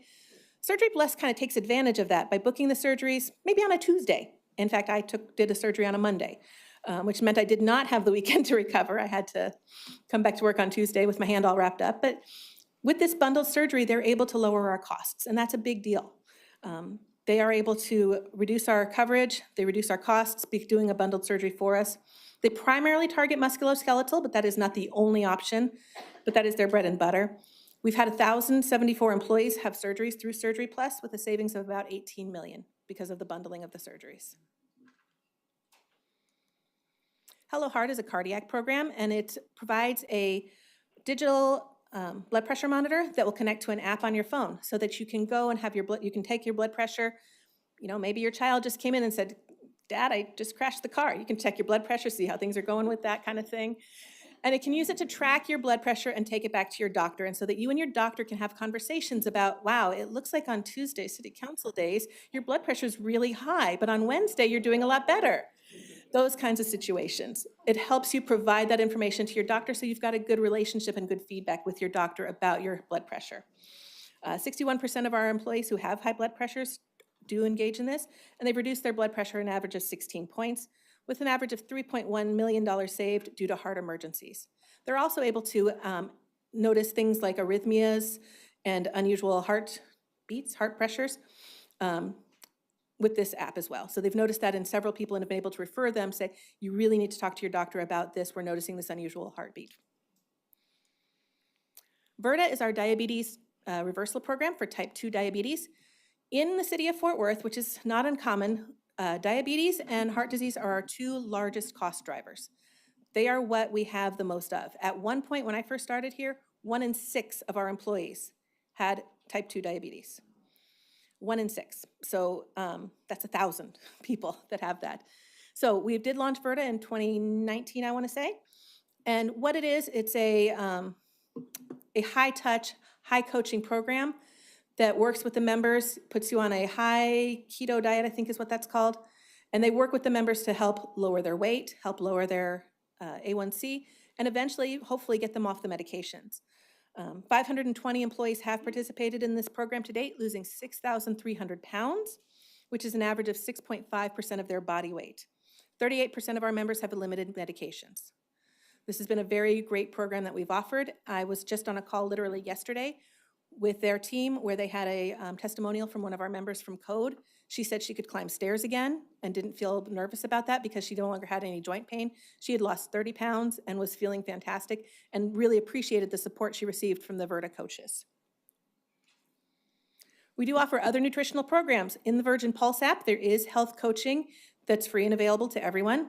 We do offer Weight Watchers and Wonder Health. Weight Watchers, I think now just calls themselves WW, but those are both weight management programs that you can join or your spouse can join, or children over the age of 18 to help work on your eating.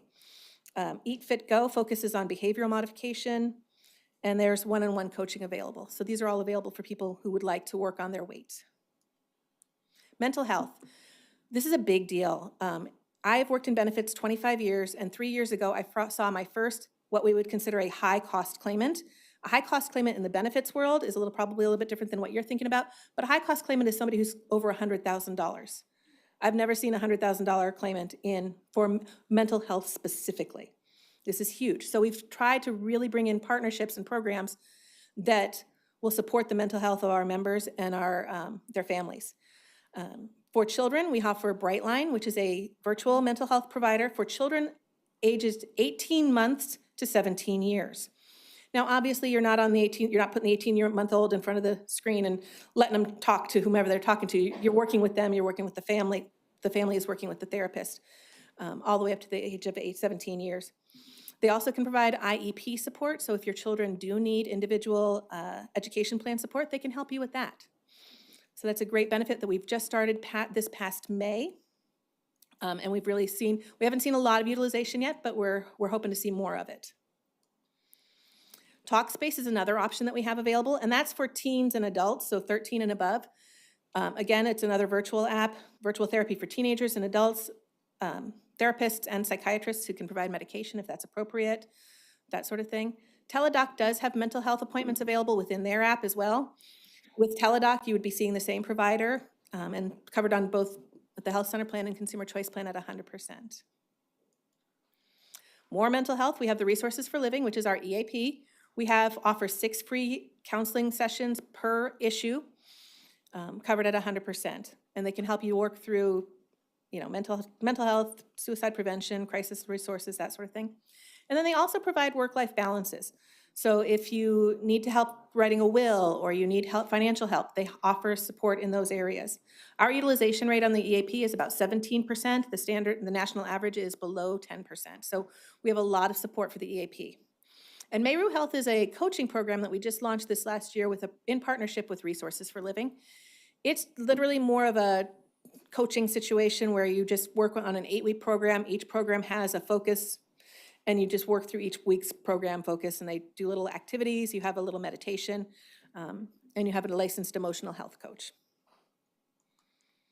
For financial programs, again, we have FinFit through the Virgin Pulse app, and they provide information about building a budget, financial planning, improving your credit, those sorts of things. We do have the 457, so we talked a little bit about the pension. The 457 is on top of the pension. This is what we offer so that maybe you can buy that RV to do your trip around the world and around the US instead of staying in a home, that sort of thing with your 457 money. It's just like a 401k for those of you who are from the corporate world. And then again, with the EAP, they have a free half-hour consultation on budgeting, mortgages, credit and debt issues, those sorts of things. Smart Light Analytics, this is actually one that I am fairly passionate about because Smart Light Analytics is a fraud, waste, and abuse company. We engaged them in 2021, and what they do is they comb through our claims data looking for fraud, waste, and abuse. And they find it. And they keep finding it, which is both exciting because that means they keep finding it, but a little disheartening because that also means that there are people out there who are fraudulently just constantly opening up new ways to try to cheat our employees, to try to cheat us. What they do is they use AI to comb through all of our data, and then they find things that are not correct. They find prescriptions that are written out of Houston for a doctor that a person has never seen. They find scams that doctors' offices may be running where they have a physician assistant who is in the network when they're at the doctor's office, but is not in the network somehow magically when they're doing the surgery. And somehow that means they're eligible for more than 10 times what the surgeon is being paid. Those sorts of things they're looking for, and they put a stop to it in any way they're able to do so. I know that personally, I was called maybe a few months ago where I got a phone call and they said, hey, did you know that this is now covered through your pharmacy program? They called the wrong person because I know that what they're talking about is wrong. And I said that. I said, no, that's not correct. No, this is a new benefit. Just give me your number. Well, I know this. I know this is a scam, but your average employee doesn't necessarily know it's a scam. So now they've given over their pharmacy number, and now they're getting claims being billed to us that the member never sees. And they find those pharmacies and they shut those down for us. I'm very excited about this program because I don't like it when people try to cheat our people. That's not okay to me. And it shouldn't be okay to any of us. They've so far realized $3.9 million in savings for us by shutting down fraudulent claims and duplicate claims and those sorts of things. So from a benchmark comparison, we're just like the city, all of the other cities. We offer medical, dental, vision, life insurance, disability insurance. We're just like everybody else. Here's where we get to be different. We offer things like the expert medical opinion. We offer the physical trainers. We offer Hello Heart. We offer Hinge Health. We offer Virta. We have nutritional programs. We have a number of EAP mental health programs. This shows where we're different. And that's what's exciting. And that's where we are making a big difference in the financial of the city, but also in our members of our city. We have had some speaking engagements on some of these benefits. I spoke at the EHIR Roundtable in October. I will be speaking again at the SALGBA conference in April of 2024. Holly will be speaking at a healthcare conference in March and the World at Work conference in May. And then we did do a couple interviews with reporters. That's the word. We did interview with people who'd interview people. The Wall Street Journal and Patient Rights Advocate, talking about the benefit programs that we're doing and what we're doing to try to help us save money. And do you have any questions? Thank you, Joanne. Councilmember Beck. I do. Thank you so much for doing this. When I asked this question, and you could have known, but really it was that comparison chart at the end that I wanted to make sure that we were competitive with other cities and with other institutions around Tarrant County. So thank you for including that, and thank you for working so hard to make sure that our employees do have what is really an impressive benefits package when it comes to keeping us, keeping them safe and healthy and on the right track so that they can come to work and be happy and make our city better. There are two things that I would challenge y'all to go back and look at. And one of those is the employee health centers. And what is the possibility of expanding that to children outside of illness too, just for ease of our families? It's often, people choose to go to one family doctor, and if we can expand that to make that viable for them. I cannot speak at this moment No. on Yeah, okay. conversations that are occurring behind the scenes at this moment. Perfect, thank you. And then the second thing I'd like to challenge you on, and Richard Zavala, is he back there? He's gonna hate me. Well, good, then I don't even feel bad about what I'm about to ask for. Right now, we offer a discount to our employees to take advantage of our community centers. And I'd like to know what that cost would be to expand that, to allow them access, specifically to those that we know that have the workout centers as at no cost or further reduced cost, to really encourage them to go and utilize these particular facilities. And Richard doesn't mind at all, so we'll be good. Well, I mean, we can do the math and figure it out. I know that right now we do not have a significant number of employees attending, but I think once we said the free word, that could change. But we can look at that and see where that could come from. Yeah, I think the benefit to that is beyond just the physical and mental health benefits of being able to work out, but it also provides our employees that third space to go on the way home and really participate and be part of our community in a different capacity. Thank you so much. Councilmember Bivens. I just want you to know that you are making the city of Fort Worth the employer of choice. And I have to say, it's not just me, of course.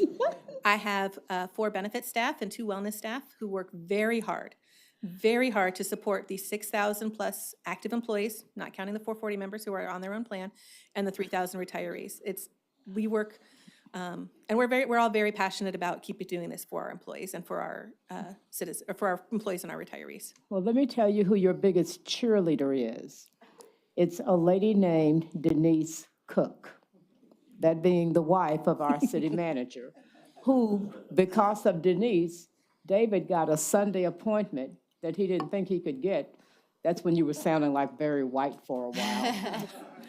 But I was at a reception, and Denise was there. I was having to make a decision about Medicare, because I'm 69, and she just kept on talking about the benefits. And she would look at where is Deanna? She'd look at Deanna and look at David for your affirmation. I think she knew more about the plan than both of them did. And so I'm just, she's the cheerleader. But this is awesome, and I hope I have that presentation so I can look at it some more. Now, do we do anything special for old people? Not yet. Okay. But I have just recently spoken with, I will be speaking in a couple weeks with an organization about certified age-friendly employment. And so I will learn from them what it is we're looking for old people. Well, I will suggest you talk to UNT Health Science Center. That's where most of my doctors are. And a lot of people know I got real sick after going to Holland. And, this weight loss is not because I stopped eating, it's because I was sick as hell. But what they were able to do was basically triage me every time I go in. And so I think they are a great partner. You might want to talk with them. Even the staff there knows how to talk to people who are older. And there's no cluster of rooms, but we will be the employer of choice. And so this is great to see. And David, whatever you need to do for Valentine's, you need to make it up to Denise, because she's great at promoting what they do. Any other questions or comments from council? Joanne, great job today. Thank you very much. Thank you so much. You have a great afternoon. You too. Council, next is a briefing on the 2024 housing tax credit applications with Victor Turner, Neighborhood Services Director.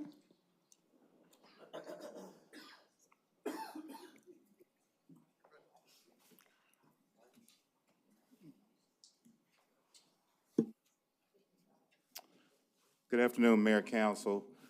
This is that time of the year again when we get applications from developers from all over to do work in the city of Fort Worth. This year we had initially about 15 that had inquired about doing a project in Fort Worth. We ended up with 10. Just a quick background on the tax credit program. Every state gets an allocation of tax credits that the IRS calculates at this year's $2.90 per capita. And so from those credits, they award those to developers based on the criteria that's in their qualified allocation plan, which is called the QAP. And as you can see, the developer identifies a site. In Texas, we require cities to have input as far as locations and points that can be awarded by supporting the project or not supporting. And then TDHCA reviews applications. Once they award them, those developers are free to look for a syndicator to sell those credits on the private market to produce the equity for the projects.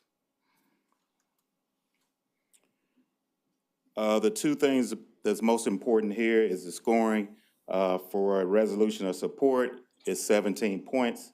Resolution of no objection is 14, and just a difference in 1 point can keep a development from getting funded at TDHCA. And then also they can get an additional point if we commit any type of funding, which can be waiver fees and permits, as long as it's $500 or more. You also see notification of neighborhood associations and staff, and the project has to meet fair housing. Here's a little information on the notification process. Council member has to be notified, neighborhood services staff, superintendent by the affected impacted school district. They must have at least one session. We allow them to have a virtual session if they so choose. And then you see the amount of time they must notify those neighborhood associations in advance. Here, you can see the differences between the resolution of support, resolution of no objection, and the main difference is that last line where it talks about if the project is located in one of those high opportunity areas or CNI neighborhood or revitalization area.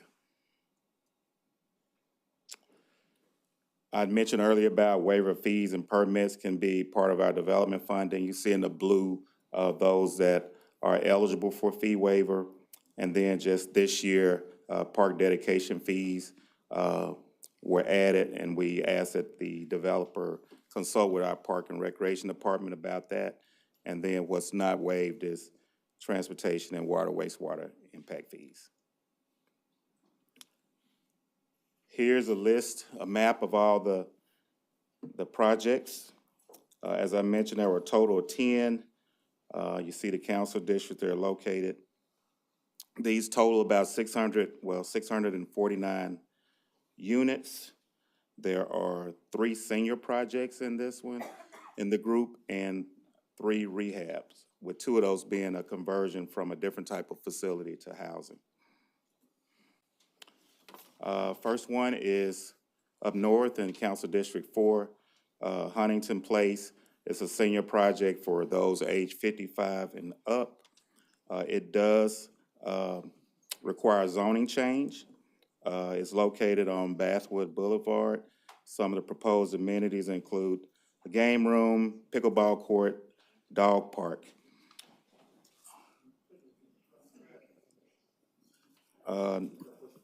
This project was, application was withdrawn in Council District 5.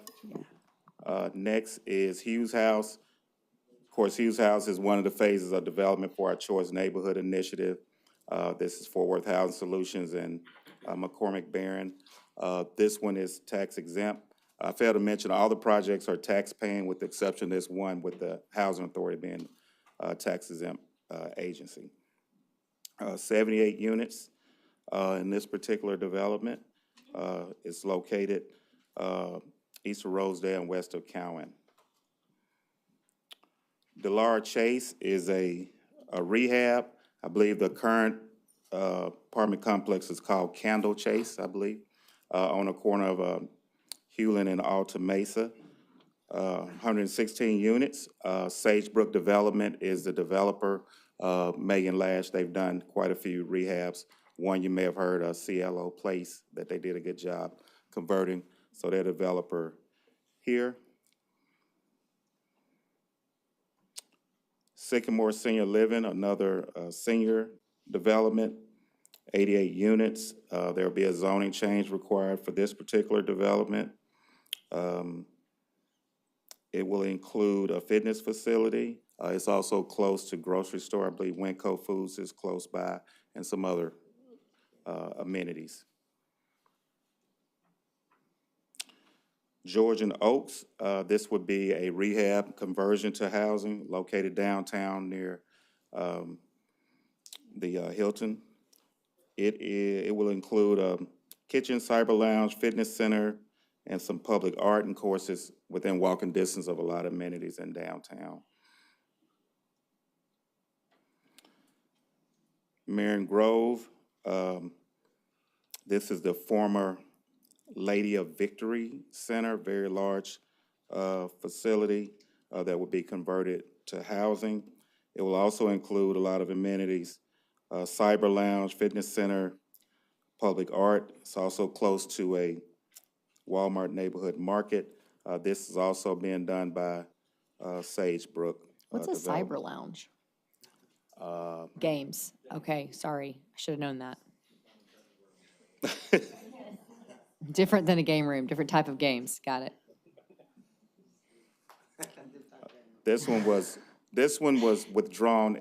They did it on January 31st.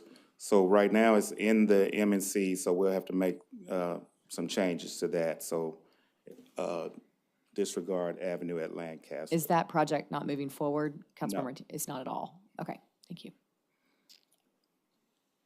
And the loss at Redwood, 88 units. It's on the intersection of 820 and Highway 287.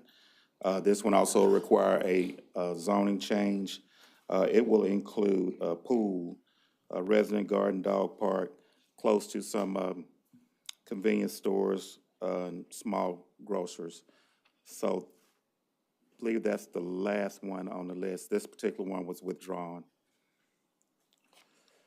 So out of those 10, there are 7 being recommended for a resolution of support.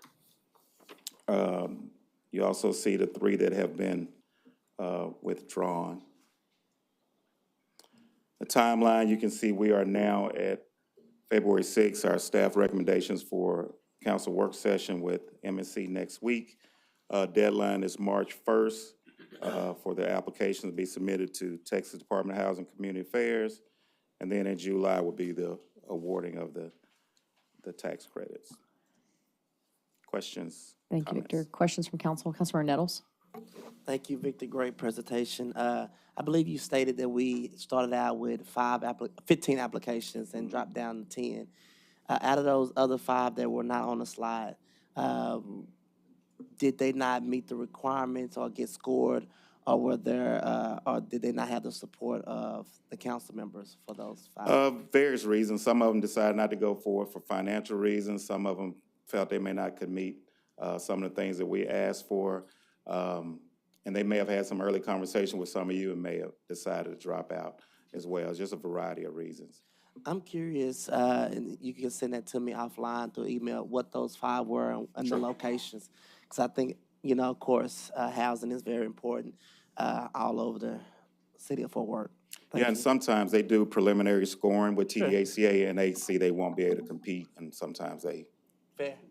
I would like to know. Thank you. Sure. I was one of them. The idea of a senior apartment complex on Bridgewood just was not safe. We have an incline right across from the library, and I just couldn't see wheelchairs and, other transportation modes that older people need. It's already a problem there. But what I wanted to just share with all of you, and not just with this type of housing, but we have to be careful about waivers. And so I would just ask you all, if you have a developer, whether it's this type of housing or just regular, people can waive away things like sidewalks, entrances, and there's a reason why there are rules in place. You really do want to have a way in and a way out if that's what guidelines call for. And so staff and development services knows when developers come with projects in my district asking for waivers, they know to tell them, you need to talk to the council office because you do not want to impact safety. You do not want to allow a developer to get so tight with emergency vehicles coming in and out. So don't take that lightly when you hear about a developer wanting waivers. I want them to do everything our best practices dictate they should be doing. And when you stand down for waivers, you may be impacting safety and quality of life. My neighborhood that was built in 2003 should have had a park, but it didn't. Would have been good to have had an HOA, and people hate HOAs, but would have been good if we did, because there's a perimeter wall in my neighborhood that was built by TCC, but there's no HOA, so there's no money unless we trust each other. But more importantly, we couldn't even get the insurance turned over to us from TCC because the wall technically doesn't exist, but it's there. That's what Irma Johnson built, that wall. Beautiful wall until a drunk driver ran into it.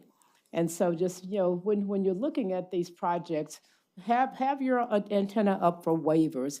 Very seldom is that a good thing. Those are my comments. And I'll tell you more about old people sliding down. Well, it was 5 additional. I also want to point out that the list that Victor gave was only for 9%, right? Correct. Yeah, because some of us have 4%, housing tax credit propositions going. I have a comment. Go ahead, Jeanette. I just wanted to let Councilmember Nettles know that 2 of those that were withdrawn were in my district. They were not from my feedback. I think scoring was a factor. But what was not mentioned on a neighboring, Thanks, Jeanette. no. Charlie? You're good? Councilman Williams? I'll jump in. I appreciate the discussion, Councilor Nettles. I know in District 6 instance, we had 3 this year. 1 was successful last year and came back for additional financing. All 3 of them were within 1 street of each other, so they wouldn't have all made it through the process. So I think it's really important that we have this discussion given the affordability crisis we're in. So it's certainly needed, and we, of course, all have to do our part. So here. One clarification. I wasn't concerned so much with the 3 that was withdrawn that was part of the 10. It was the additional 5 that was not on this presentation. That's the clarification I want to know about. Yeah, those, they never did. Yeah, you off the hook, Gina Bivens and Jeanette, thank you. Yeah, Councilmember Nettles, those never submitted an application to us at all. Anybody else? No? Thank you, Victor. Appreciate it. Okay, council, our next and last presentation is Payroll Improvement Update with Fernando Costa and Valerie Washington.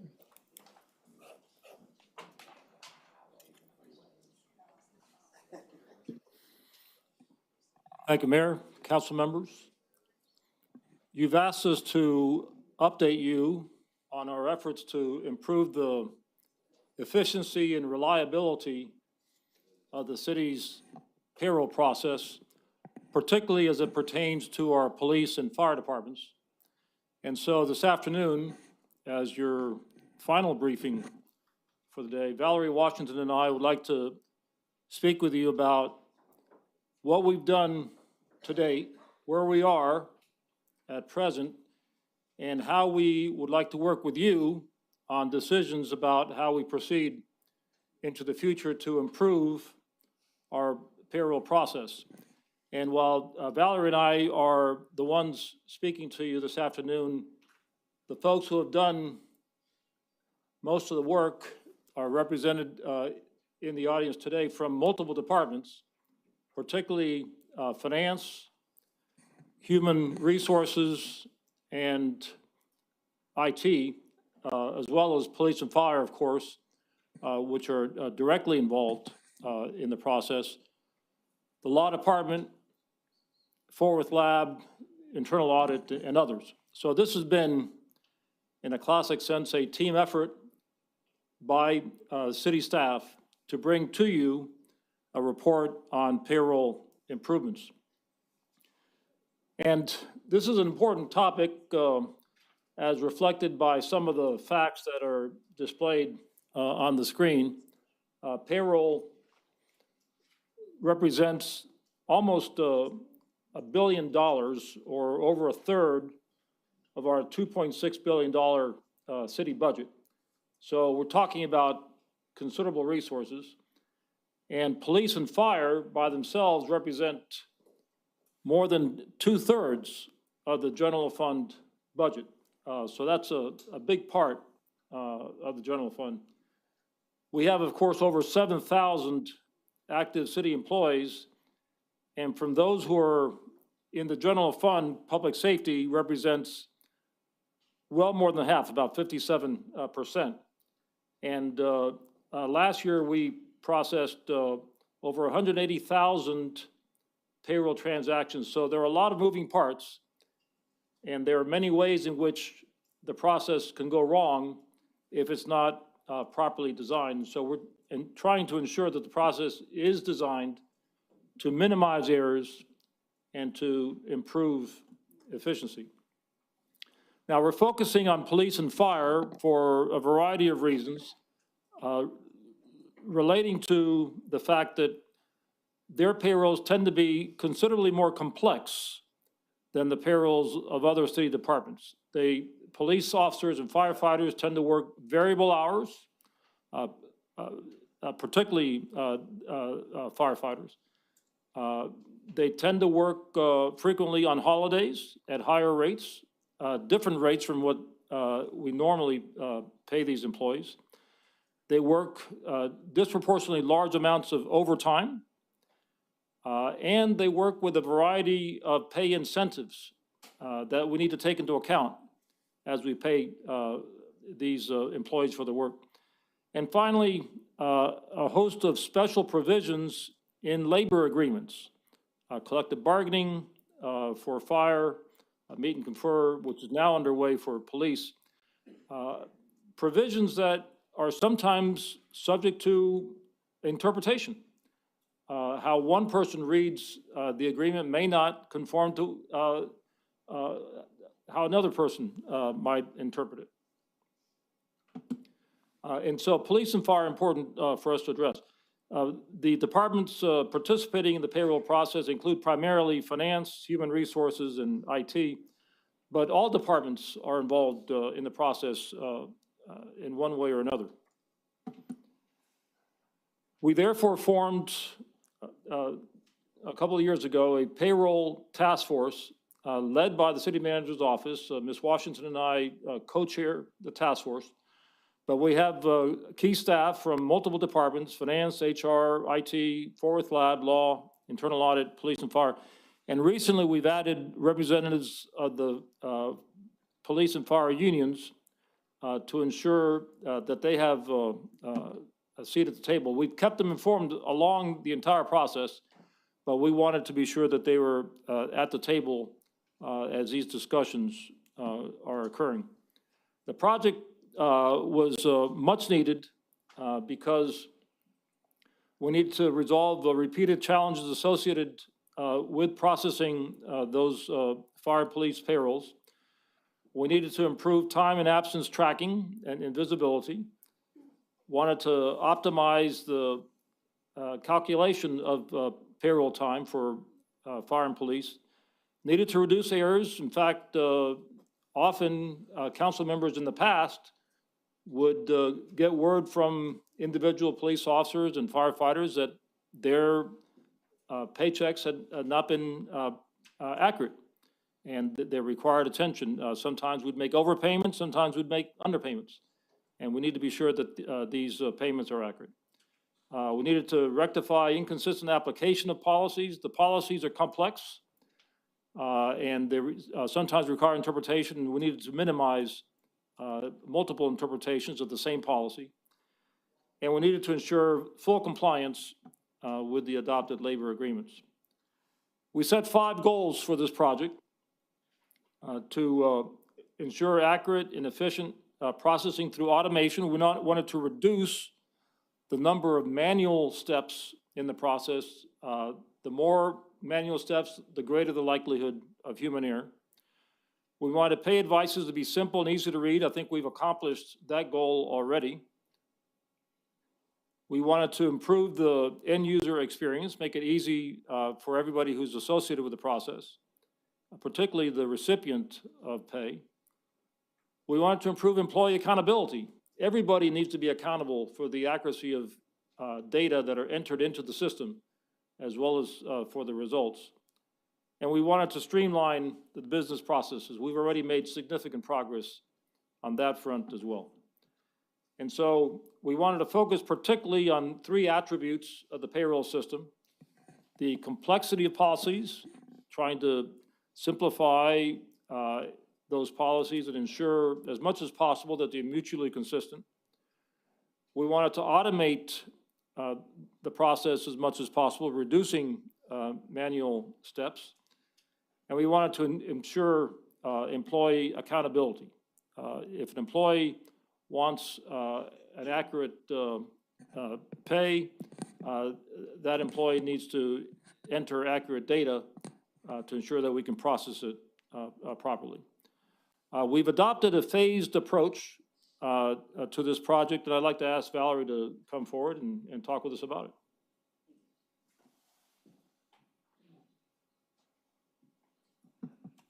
Thank you, Fernando. Continuing on with the presentation, as Fernando stated, we adopted a phased approach, and we've essentially spent the last 2 years in the analysis and system build phase, which is why we're here today. In looking at the analysis and system build, I'll tell you there was a lot more work in those processes than we had anticipated. And you hear people say when you start peeling back the onion and looking at processes, like there's just more and more.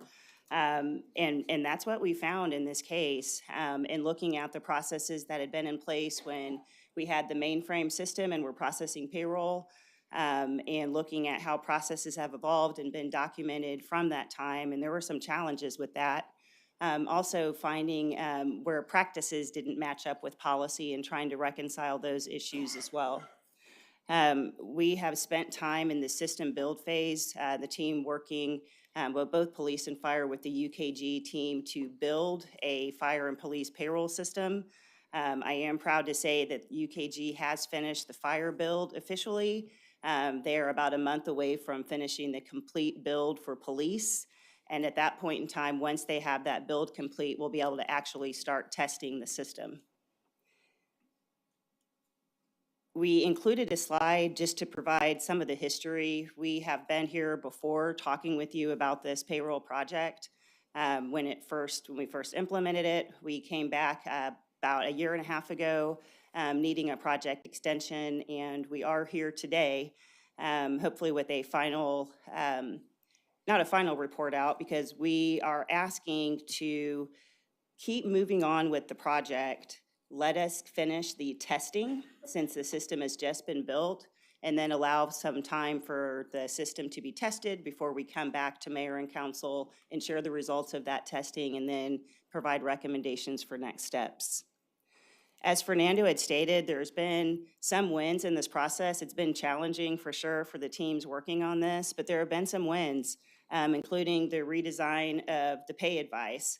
Before we started this project, it was really difficult for fire and police to read their pay advices and be able to reconcile everything back to their hourly rate and pay. We have made huge strides, and I think the paychecks are much easier to read for police and fire. It's allowed for better team communication in this city. We do have multiple departments that are involved in the payroll process. And this has provided an opportunity for IT, HR, the finance team to really work better together in refining those processes and communicating. And we've also had to spend time developing strategies to identify system workarounds.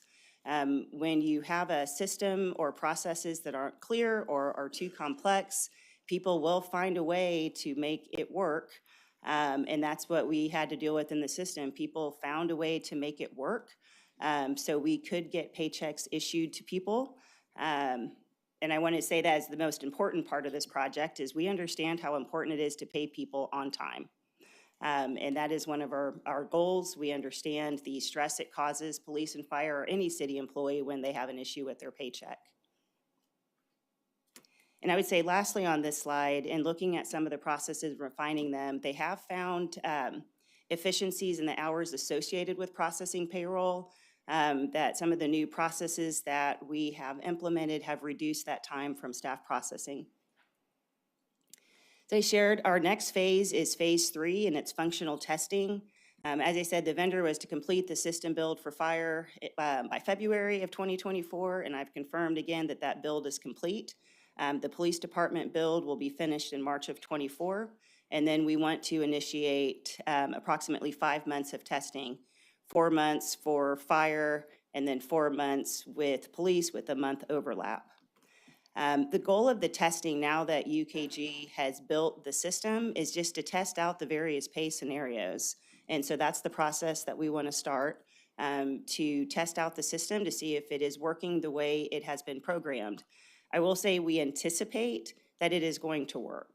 The team has spent a lot of time building this with UKG, and we are fully anticipating that it will work. We understand through functional testing that they will test item A. If it works, you go to item B. And so there's going to be a lot of back and forth and communication these next few months in making sure the functional testing does work because we want police and fire, especially the chiefs and their leadership teams, to be comfortable with the processes that we have.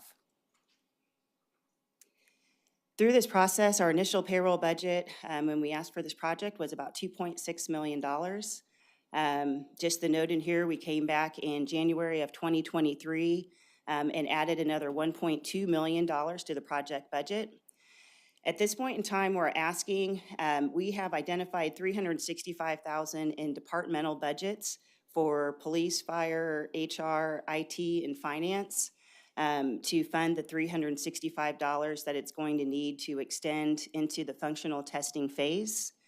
Most of that covers the backfill resources, so the frontline team can be available for testing, and backfill resources are helping do their day-to-day jobs as they work through that. I do have an asterisk on here. The revised project budget, when we reallocate the $365,000 to the project budget, is $4.2 million. But please note that we will be back after we finish the functional phase because there is additional funding that will be needed to complete the project. For a summary of upcoming council actions, we would like to bring an M&C on the February 27th agenda, reallocating the funds from the department into the payroll project budget. We would like to come back immediately following the break and as we're preparing the fiscal year 25 budget to update you on the results of the functional testing and to plan for financials that we will need in fiscal year 25 and beyond for the UKG software solution. And with that, we'll take questions. Thank you. Hey, Valerie. So I've got a list. My first question is, so if, we go to slide 14 for the $4.2 million budget. So was the original budget on this 1.2 million? I know that we're over. I know that you've come back and asked us for money. So we've got 2.6 and then we did the 1.2 and now that 365, is that addition to? I'm not really clear on that. So it is an addition to, The 365. we're not asking for an appropriation of that. The funding is in the departmental fiscal year '24 budget. So it is in addition to the project, Is yes. is it in the department fiscal year '24 budget for payroll, or are the departments having to pull that from other projects? They're having to pull that from other projects. So while you're not asking us for more money, functionally what's happening is that we're allocating $365,000 additional dollars, correct? Correct, via the departmental budgets, but yes, Yeah. that is correct. Okay. And then, so I want to get the 4.2, that's what we've spent total?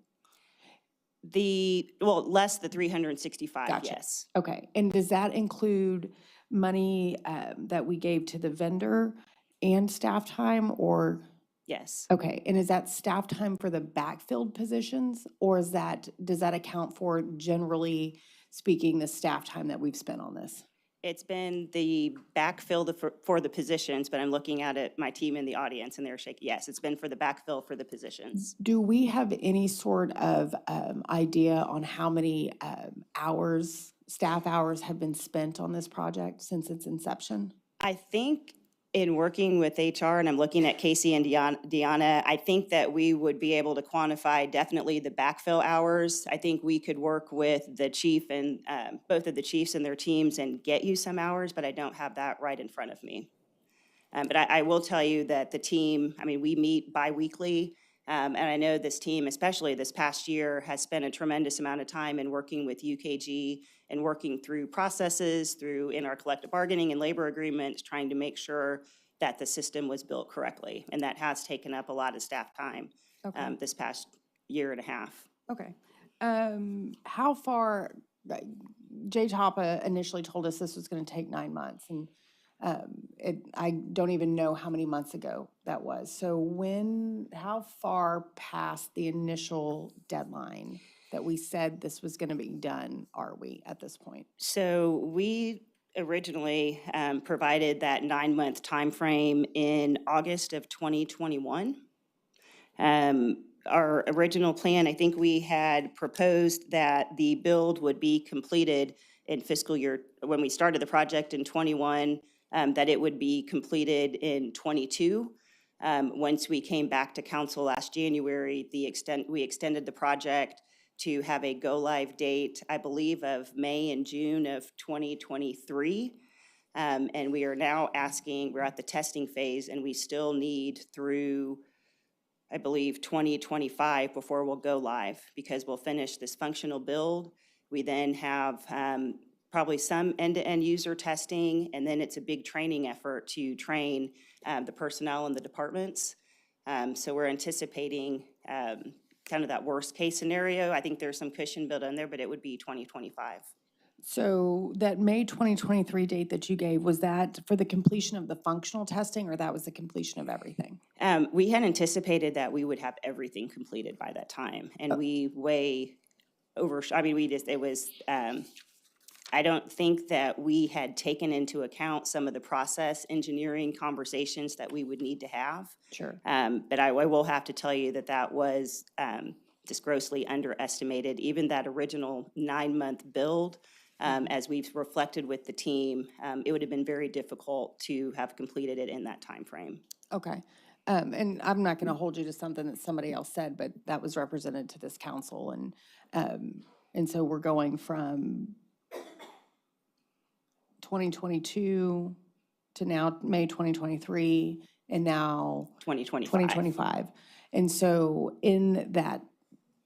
so now we're not looking, our police officers and our firefighters cannot expect a reasonable, reliable pay to be in place by the city until 2025, is what I'm hearing. No, that is not true. We have, like I said before, the project will not go live until 2025. That is accurate. We have made and worked with fire and police in the meantime with some of the process improvement. So I think that fire and police are now more accurately getting paid more consistently and more timely. There have been occasional issues, for example, in working with the local on the fire side with the holiday pay scenarios. That has been a challenge. But outside of those special scenarios, I think the team has been much more much better at making sure we're paying our police and firefighters on time and being responsive when there are issues. But we're not doing it at 100%. No, I mean, we're not 100% in the new system yet, so no. And I can't say that we've addressed 100% of errors, Right. but I would say errors have been drastically reduced. Do we know how many outstanding errors we have right now between police and fire? I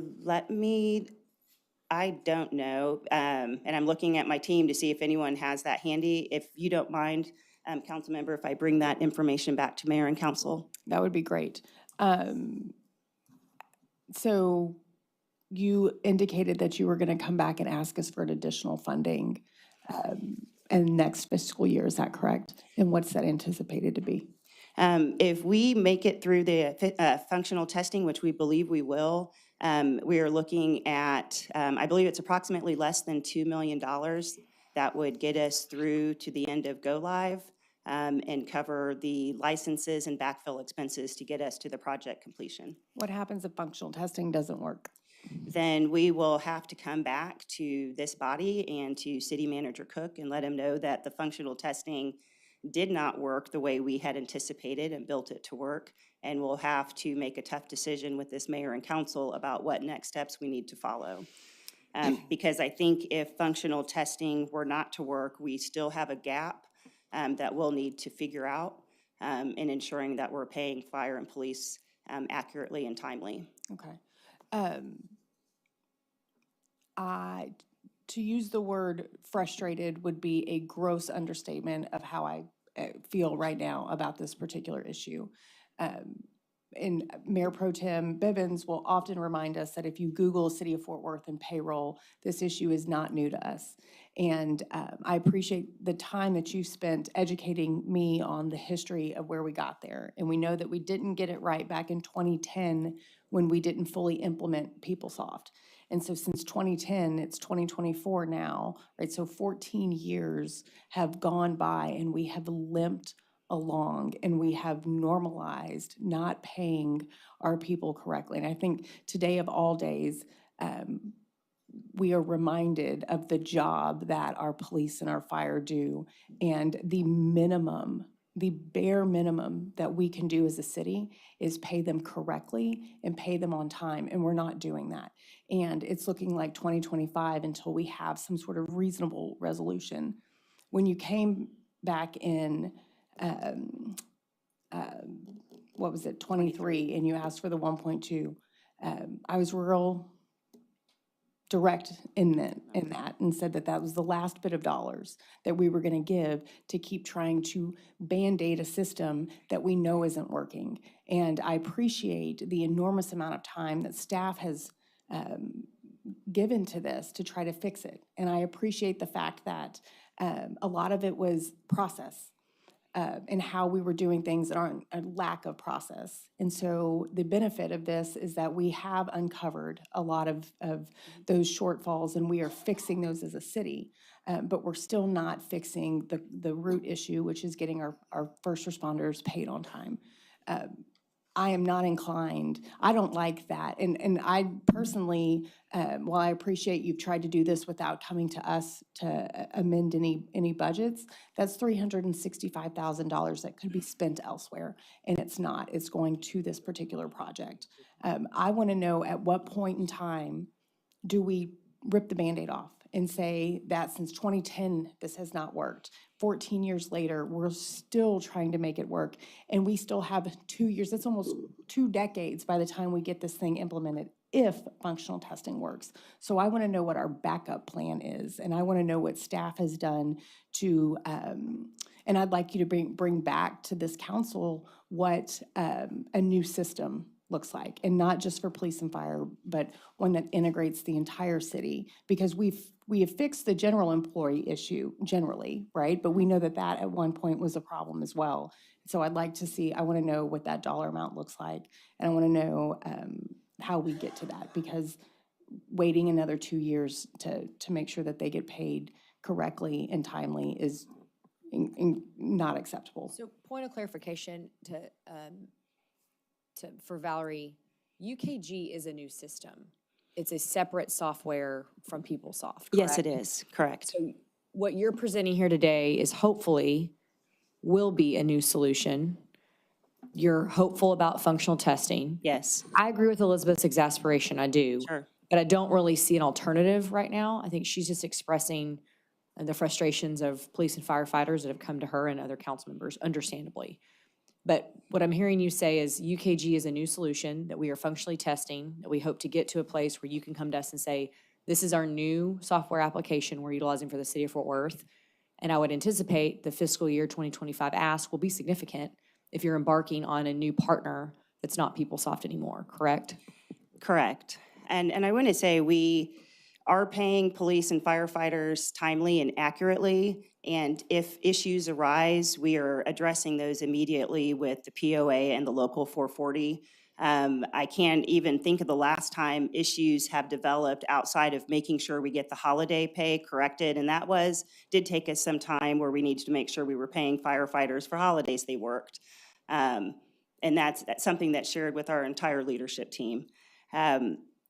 It has been, I think the work that the team has done is worthwhile to get us to this point. I'm pretty proud that that UKG has been able to build a system because it was tough to get there.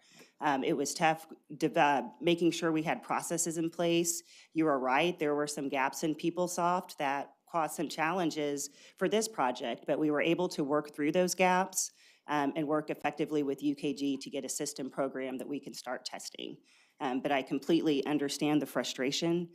It was not easy to have to come back and share this information, but we wanted to be upfront and honest and share. We realize sharing the wins is a small bit of this presentation. We think things have gotten a little bit better, but we understand the need to fix the system and ensure that we pay police and fire on time and accurately.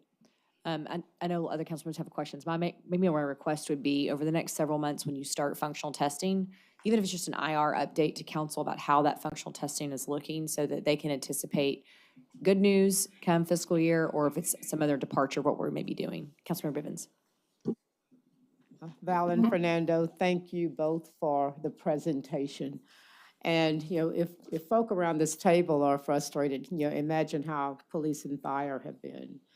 And so I was encouraged when I learned of the input from the 440 and the POA. And if you can get a smile on their faces, things are moving in the right direction. And so I'm encouraged. PeopleSoft has been, from the bowels of hell as far as I'm concerned. But, I see us moving in the right direction. I think back to seeing people lined up around City Hall back in the day because of IT issues. But one thing I do need help in understanding, Val or Fernando, or I see Sherman, anybody from POA, and this is just for my clarity. But let me make this point first. The idea that the 440 and the POA are at the table is a good thing. And so to make that relatable to my council peers, imagine if we had been at the table of the move-in of the new City Hall. And so Oh, my. okay. I'm happy. I like it. But, I did tell the city manager we should have, at least somebody should have been there. And, I was not that person, don't want to be. But having them at the table is helpful. And so I'm encouraged by that. Now, what I do need to be able to understand in my brain, I think I have it. I don't care who gets up to the microphone, but talk about improved K-9 scheduling and processing. How did that become an issue? I kind of understand rookie, transitioning to real full-time cop. Talk about those two processes and what has been done. And I think that will give just an anecdotal overview of the kind of challenges you guys have had. Sure, no, thank you. I was just looking in the audience. I think, Paula, are you coming up? Okay. Paula Conaway from Police Department will come up and walk through some of the challenges we had with the K-9s. Do you want to come to this microphone? Yeah, Paula? that ain't the good mic, Paula. You want to get over there. So our police department has multiple K-9 units within it. And we had grown and added to it, and they are within the organization spread across different bureaus. and they have different missions. So they have different work hours, and the K-9 unit is bound by not only our meet and confer, we have some special pays, but it's also bound by federal law for FLSA based on productive time, and they bring their K-9s home, so they are allowed to care for their animals at home. So it's considered work time. But we have different missions for the different units, so we didn't have aligning schedules. So that made it difficult for the configuration in the new system. So we're trying to do better internally on cleaning that up. The PeopleSoft system didn't account for the K-9 care, which was part of their work hours. So they were having to enter their time based on their own interpretation of how, is it regular time or is it, how do they enter it? So it was being entered differently. So we're trying to streamline that too. So that's going to be cleaner, I guess you could say. But with the special pays such as shift diff, K-9 care is under contract with the meet and confer, 100% it gets shift diff hours. So that just configuring all of this, it just complicated things, but now we're working through it. PeopleSoft doesn't have K-9 care, the K-9 shifts built in it right now. It still doesn't. So they're having to manipulate their timesheet manually just in order to have their timesheet correct. So we're working on the PeopleSoft system at the same time as UKG. So I hope that answered, did I answer your question? Yeah, thank you on that. I just wanted the folk around this table, Jared.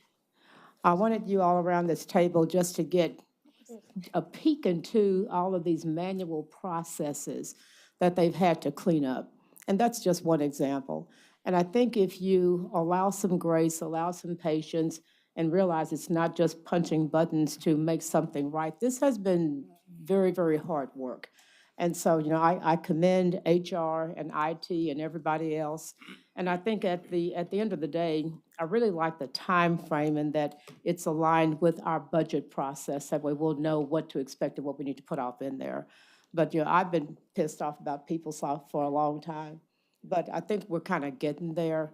But if you just imagine that little bitty process multiplied hundreds of times, you know, you'll see how time intensive and labor intensive this has been. So, you know, my hat goes off to you guys who took that dive and leaned in. And that's all I got. So my question, I have to read, I'll make it super quick. But just so I understand, that funding will come from the individual departments. So they're paying to fix a problem they didn't create? I just want to make sure I get that right. I would say they're helping pay for a problem that they are involved with. Okay. Since it's a it's a citywide, and we're looking at the different departments, honestly, the team is trying to be creative. Our first thought wasn't to come to mayor and council and ask for an appropriation, but to try to do it within budgets. The teams are working and are documenting what that impact to their budgets are so we could fully understand that. But honestly, we thought that would be the best way to approach this part of the ask to continue to get us to functional testing, because we will be back for other dollars that we're going to need an appropriation from mayor and council to help us handle. Okay, and the second thing is, and I think Elizabeth will vouch for this too, anytime like Uncle Sam ever gives you more money than you should have got, they have no problem reaching back in your pocket and taking it, especially at a time when you may not be able to afford it. We see it happen all the time in the military. So is there a mechanism in place, since we know that police and fire is having this issue? Clearly, they have 1,000,001 things to worry about, and this shouldn't be one, but they are. Is there an audit mechanism in place to make sure that, you know, if they do feel like they're being shorted, they can actually have a full audit that will then pay them what they were owed? And on the opposite side, if they were overpaid, they'll get that waived or forgiven. Do we have anything in place for them? I believe that we do. I'm looking at Chief Fimbres. I believe if a firefighter looks at their paycheck and feels that they were underpaid, overpaid, they can come to the fire department, to the finance office, to HR, and someone will sit down with them and walk through the calculations and validate whether there was an issue or not. Okay. And I think that they would do that anytime a police or firefighter. I think the chiefs and the command staff try to do all they can to handhold with that person and make sure they get the right service level to run the calculations to verify. Okay, and once the system's like completely live, would our police and fire, would they be able to go back and kind of do like their own self audit to see if maybe some of the numbers came out right? Because from what I understand, it's like school finance. There's like 3 people in the state who actually know how it works. So if they're able to go through and say, here's what I worked on average, then they can maybe see if there's any discrepancies. Will there be a way for them to kind of be able to do that? Because some may not know if they were underpaid or overpaid. I literally got a text an hour ago about Marines that were underpaid for the last drill, and there's 3 people who understand military pay too. So will that by chance be available to them once it's rolled out? I am not sure. Kevin, I don't know if you know the functionality. I think might have to come back once I check with the IT team and the project team on the full functionality, and I'll share that with you. I would think, though, that there would be mechanisms that a police or firefighter could go in and look at past pays and pull up their paycheck and be able to do those exercises. Okay, awesome, thank you. In reading the process update that was provided us here, I just want to make sure that I'm taking away, because so far we've been talking about the impacts of the payrolls of both police and fire. Not that I expect you to quantify it, but in terms of the prevalence of technical issues, they reside mostly on the fire side, correct? Is that an accurate statement? You know, I would say anecdotally, it feels that way. It feels like there just maybe are, I can't say that their labor agreement is more complex, but I would say it does seem like we've had a little bit more issues on the fire side. Sure. More technical issues with some of the pays. And that's what I'm talking about right now, those technical challenges, and I realize that, collective bargaining agreements to, offer challenges to the system. But I just kind of going through the report, it keeps, looking at instances where there are more occurrences on the fire side than there is on the police side. So going back to your upcoming functional testing is what I'm wondering, right? To say if we get all the issues ironed out on the police side, whatever they're remaining, but we still have issues on the fire side. That's kind of the scenario that I'm running in my head right now. What then? It's hard to predict the future, but you always have an alternative plan should that occur. So what could be an alternative plan, right? Say that after going through this exercise, we resolve, in effect, what ails police, and we're fine, but fire still has some issues on their side. Do we continue on that vein, or do we look at maybe a third-party solution? I don't know. Yeah, I think that as we've gone through this process, one, we're looking at other cities who pay police and fire and don't seem to have issues that we've encountered here in the city of Fort Worth. We're working with UKG, who has supported fire and police in other cities. We may be the largest city that they've supported, but they've supported police and fire contracts and departments in other cities. I think if that were the case, I think the first question I would ask with the functional testing is really making sure our processes aren't overly complicated. And to see if our policies and practices align with best practices. That we've spent a lot of time even looking at other jurisdictions and their labor agreements to see, are we really complex? Are our processes really not aligning? And do we need to do some cleanup work? And most of the time I found that it's in the processes not aligning and needed to be cleaned up.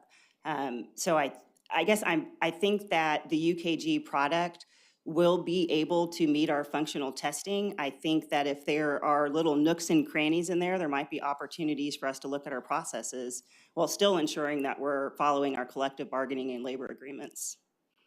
But I think our backup plan, the team has been working with PeopleSoft and now UKG. I think that if something were to go really wrong with the UKG testing, the team would stop. We would see what support we need in PeopleSoft, and we would begin looking at potentially other vendors. But I do want to say UKG is part of the Telestaff family. They're a reputable vendor that, again, I want to make sure that our policies and practices aren't the reason why we're not able to do a software implementation, because I think there's been a mix of both. Right. And I mean, I read things in here from a technical standpoint. It says parallel testing. Fine. I get that. That would be appropriate, generally speaking, in a case like this. had parallel, and this is my final question, had parallel testing been used before up to this point, Valerie, or? No, so we haven't done any testing with the fire, police, and payroll project yet. Okay. They just have it built. We have spent the last year talking about developing that testing plan, and the team has determined that it makes sense to have parallel testing once we have the system built and it's running, to run it at the same time as PeopleSoft, just to ensure that if there are any issues with UKG, we would have PeopleSoft to back it up.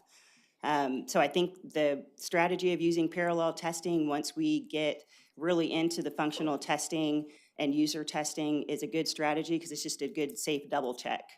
It does cost a little extra money to do that because you're running the two systems, but the team believes that that is the best way to ensure that fire and police get paid through the system cutover.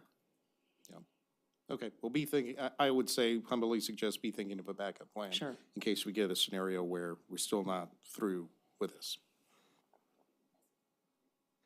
Valerie, just for clarification, in the January 9th IR, there's a final number, total project number of 6.7 million, I guess $1 million in fiscal year 24 and 1.7 going in 25. So I just want to get clarification on the number that you're showing here for total project budget. That's not the total project budget, correct? Well, it is so right now, the 3.8 million is the project budget. We're asking to reallocate 365,000. Once we get through the functional testing, we will be coming back for an appropriation. It'll be, I think it's less than $2 million, but we will be coming for funding to get the system fully implemented once we finish functional testing. And that's about $2 million, so we've estimated the total project, and it's a high estimate to be about, I think it was 6.7 total. Yeah, that's what's in IR. And so I guess I'm confused on that there was a 15% contractor contingency. So would any of this on their side be covered? I just don't understand how we ran over to as much as we have. I think, and I understand the programmatic issues that we're trying to solve on fire and police, but I mean, just from a project management standpoint, it looks real bad. I think, and honestly, when working with UKG, we, the city, have been the cause of some of that delay in working through our processes and making sure that our processes and policies aligned. So it's hard to attribute the delay to the UKG team.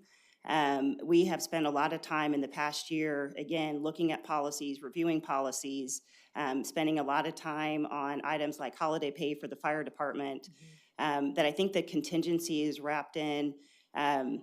And again, team, correct me if I'm wrong, just in case, as we're working with the consultant, that if we get into the user testing and we would need additional support, there would be some wiggle room in there.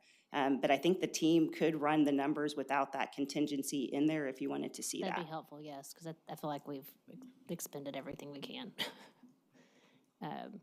And just to clarify, so the numbers in the IR and then January the 9th are not the accurate numbers for fiscal year 24 and 25. That is correct, because we've changed our approach, and we thought if we could finish the functional testing first and really confirm that the processes that are being built before we come back and ask mayor and council for the remaining money to complete this project. Okay, thank you. So I will attempt not to belabor any point that's already made.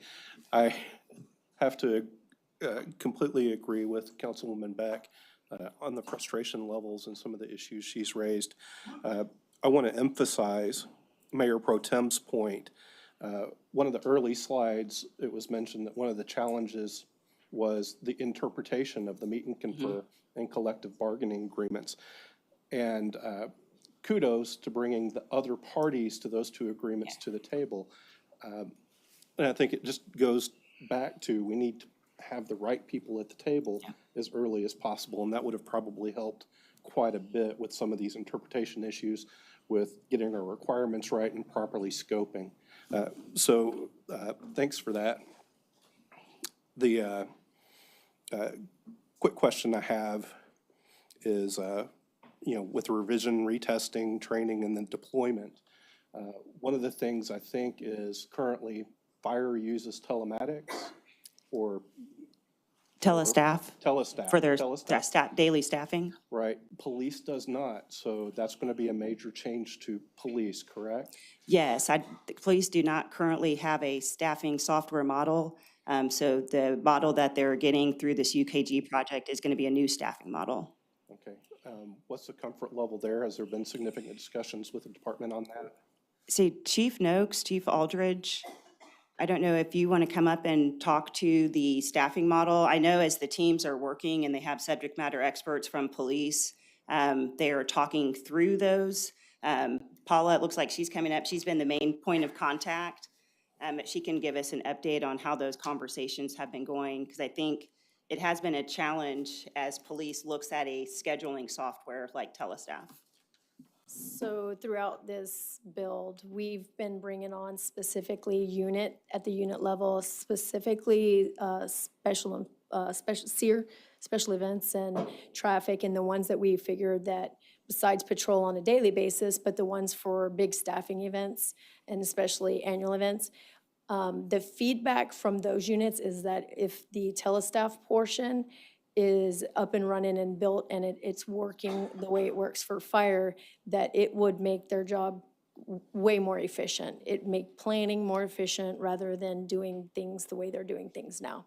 So the feedback from the units is once we're doing these walkthroughs where the vendor has shown us the product in multiple meetings, if that's the way once we go live it works, it is going to be way more efficient for the police department.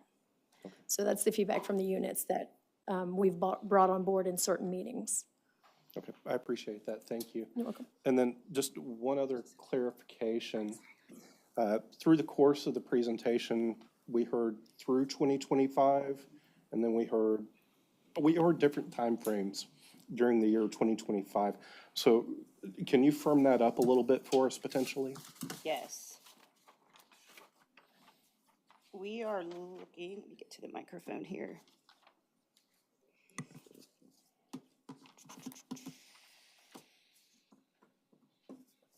Sorry, give me just 1 second here.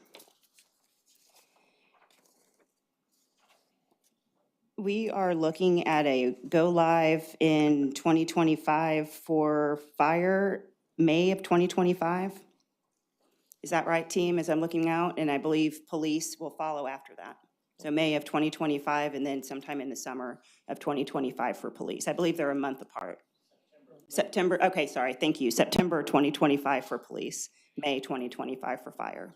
And general employees will also be moved into the UKG system, or they'll stay in PeopleSoft? At this point in time, they'll stay in PeopleSoft. Okay. Thank you for the presentation. I appreciate your efforts and Fernando's on this. Thank you. And Councilmember Blaylock, I do agree. We invited the local 440 and the POA to join our payroll task force recently. I do agree. I think it would have been more helpful had we had them at the table earlier as we were working through some of the processes and complexities. But we appreciate that they're willing to join our team now, and their expertise, I think, will help get this project over the finish line. Any other questions, council? Valerie? Oh, sorry, Elizabeth has one more. Yeah. I want to be real clear. I do appreciate the enormity of this issue and the time that you and your team have spent to try to unravel that. And it is an onion. And like with some other processes here in the city, what we have found is that we don't always do them the best that we can, and payroll is one of them. You see me get hot under the collar because payroll is our most basic function as an employer. And I was really proud of the city when we had HR come up and talked about all of our benefits. And you heard me talk about being one of the largest employers in Tarrant County. And so we're better than this. We have to be better than this. And I'm not just speaking for police and fire who are frustrated, and they have every reason to be. But as a taxpayer in the city of Fort Worth, I'm frustrated that we keep what feels like putting good money after bad. in the sense of we're hobbling along and we're extending this project. And we've been dealing, before UGK, right, we were dealing with it with PeopleSoft, right? UGK is the most recent, let's see if this works to make it happen. And I hope it does. I hope that we come back after functional testing and it works. I'm worried on what happens if it doesn't. And I think you've heard my colleagues express that as well. I want to remind you and everybody at this table, we can do hard things here at the city of Fort Worth. We absolutely have that ability. And sometimes hard things are saying, listen, we've been doing it this way, and maybe it's time to cut bait. This isn't working for us anymore.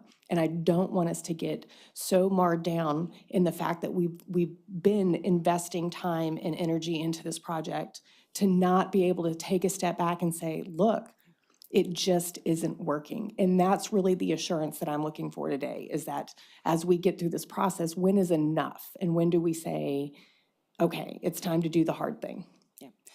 And I can assure you that as Fernando and I and the team have talked, we're ready to have those hard discussions. They said with the work that's gone into the build with UKG, we do think it's going to work, but we're ready to come to the table if it doesn't and have solutions and ideas. So we'd be more than happy to come back and discuss that with you. Fernando? That's the purpose of this phased approach. We want to take a close look at the process during this testing period, keep the council well informed, not wait until the end, but then come back to you with a recommendation. We may find that it works beautifully. We may find that it requires some adjustment. That's why it's not necessarily a yes or no decision at that point. We'll come back to you with full information and a recommendation. All of this is happening as we're formulating the fiscal year 2025 budget. So it's a variety of moving parts that we'll bring back to you for a decision in due course.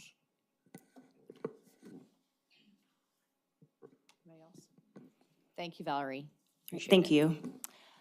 Okay, council, I lied. We have one more very quick presentation that Carlo is going to do remotely. Go ahead, Carlo. Mayor and council, and if you can't hear, just wave and I can switch to my phone. So get excited. So Carlo Capio, Chief of Strategy and Innovation, get excited because the biggest event in the world is coming to North Texas in 2.5 years.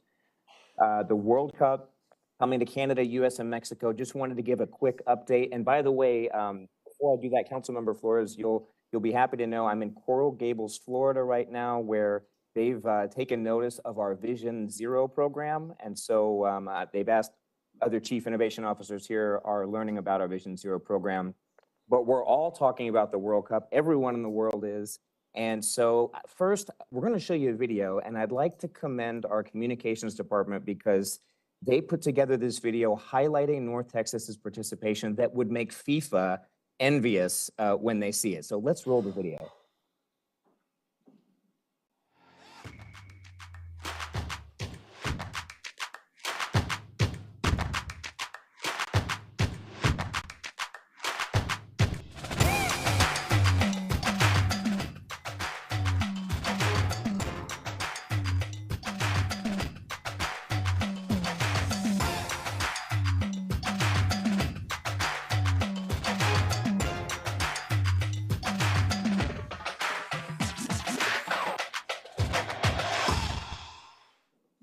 Now, I'd like to reiterate, that video was done in-house with the talent we have in the city of Fort Worth. And I'd like to recognize the young man behind that video. He did this in like half a day. Cameron Gorman from Communications. Cameron, could you just wave your hand so we can recognize you? Good job, Cameron. I think you're about to be really busy, Cameron. That was incredible. Now, so I'll be honest, of course, we really wanted the final match, so it was a little bit of a downer, but we have something to celebrate, and that's 9 matches. We are the only city, the only region that got 9, the most got 6 or 7. Every one of those matches will have the economic equivalent of 1 Super Bowl, which is remarkable. So let's go through of the 9 games, and this also means more tickets for the region and for our city. So of the 9, you can see we've got 5 group stage matches, which means when they split the teams up into the brackets and play each other, we'll have 5 of those games, and then 4 elimination games. That's the win or go home. That's where all the drama happens in the World Cup. A lot of that's going to happen right down the street in Arlington. And of course, the semifinal, that's probably worth a Super Bowl and a half of economic equivalent. This will be the largest World Cup in history. Before, it was just 32 games, 32 teams. They expanded it to 48 for this year. Before, it was 64 games, now 104 games. That's 104 Super Bowls in 30 days in the continent of America, Canada, US, and Mexico, which is pretty remarkable. And so in closing, I'll just show one other picture. We represented Fort Worth at AT&T Stadium on Sunday during the announcement. Special thanks to Councilmember Hill and her husband, as well as former Deputy City Manager Jay Chapa and Jason Sands of the Fort Worth Sports Commission. You know, on this scale, any win for Dallas, any win for Arlington is a win for Fort Worth and a win for the region. And I'll close by saying, I remember back in 1994, I was 15 years old, and I went to my first and only World Cup game in the Cotton Bowl in Dallas. And it was one of the most incredible memories of my life. And we are going to create these experiences and these emotional mementos, to steal a word from Patrick Newman, our friend at the Botanic Gardens. This is something we can be so proud of and hang our hat on, and really look forward to this coming in 2.5 years. So get ready. The world is coming to North Texas. Thank you, Carlo. Appreciate it. Be safe coming home from Florida. Council, that's the last of our presentations. Do we have future agenda items? I do. Yes, we do. Alan, I'll start with you and just move around the table. So mine's real simple. I just want an informal report on the TCEQ air quality permit process, and then potential city role in monitoring.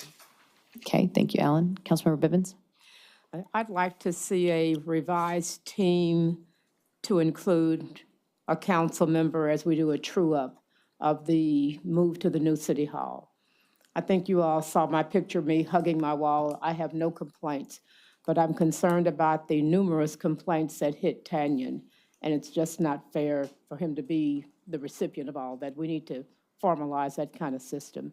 But I think you can see it improved if one of us around this table is on that team. I don't want it to be me, but See, I just heard you volunteer, Gina. no. But David knows what I'm looking for. Anyway, that way, as we continue to move other departments in, we'll be up to date. The other request I have involves maps. Now, David, I think I've told you naming what's that department, the Fort Worth Lab. That's really just a way of keeping folk from knowing what the budget department is. So that's the way I look at it. But I have a request, because I've gotten some pushback from your big idea people, because I need some big maps. My district is configured weirdly. It has an elbow that includes Lake Arlington, and we go as far east as DFW Airport, and they've been pushing back. I've never had a department push back on maps that I want. And so we need maps, and y'all need this too, so listen real carefully. We need maps that show us where every community center is in our district, where the streams, creeks, and rivers are, since we're off into your open space project right now. Floodplain, of course, schools, neighborhood and homeowner associations, because right now we learned if you just have 4 houses on the street, you can create a neighborhood association. And I think that's kind of weird. And what had happened was I was told, through Sandy, that it costs too much. Well, the city manager should provide, and that's what the charter says. So those big idea people, I need you to talk to them, and I'm going to submit my map request another time. But this is totally unacceptable that they can tell my office what we don't need. Now, the Bible I read, I said the Lord shall provide, but I guess the city manager, you're up there, my brother.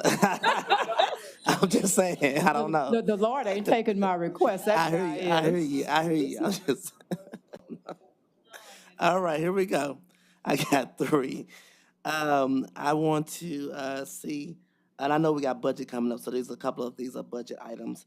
How can we increase our PAYCO and our budget to help right the neglect that we have on our infrastructure? Me and Jared are working on a few things, and we really want to see maybe IR come, or let's talk about that before we get too far into the budget process. Secondly, other cities have been putting um, housing dollars, supporting neighborhood services in the bund. I know we're getting ready to start working on our bund in 2026. And so I know Dallas, San Antonio has put Houston several millions of dollars in our bonds to support the gap in our housing. Lastly but not least, apparently there's an ordinance with code compliance that they can go on to private property and tag non-use vehicles. And so I want to look at that ordinance and see if it needs to be updated, because if it is on private property, why are we tagging those vehicles? They need to get them fixed, but let's talk about the ordinance. Those are my three. The Lord shall provide. Do you have anything? No. Carlos. Okay, I have a couple. I would like the appropriate staff to consider adding an option on the My Fort Worth app to report gunshots, because we collect geodata there, and it'd be a lot easier than staying on a menu waiting to talk to somebody to report a gunshot. And I think that would help us in data collecting to ascertain where these are occurring. The second one, and I've talked a little bit to the historic preservation staff about this, and I think to Dana also. I think we need to revisit whatever processes we have when it comes to ensuring that any piece of art that has been, given to the city of Fort Worth, by Fort Worth Public Art or another entity, that it does get preserved and not overlooked in the rapid pace of redevelopment in our city, especially in our historic areas. So I'd like to revisit that, maybe codify that better, so we don't miss anything. That's all I have. Charlie.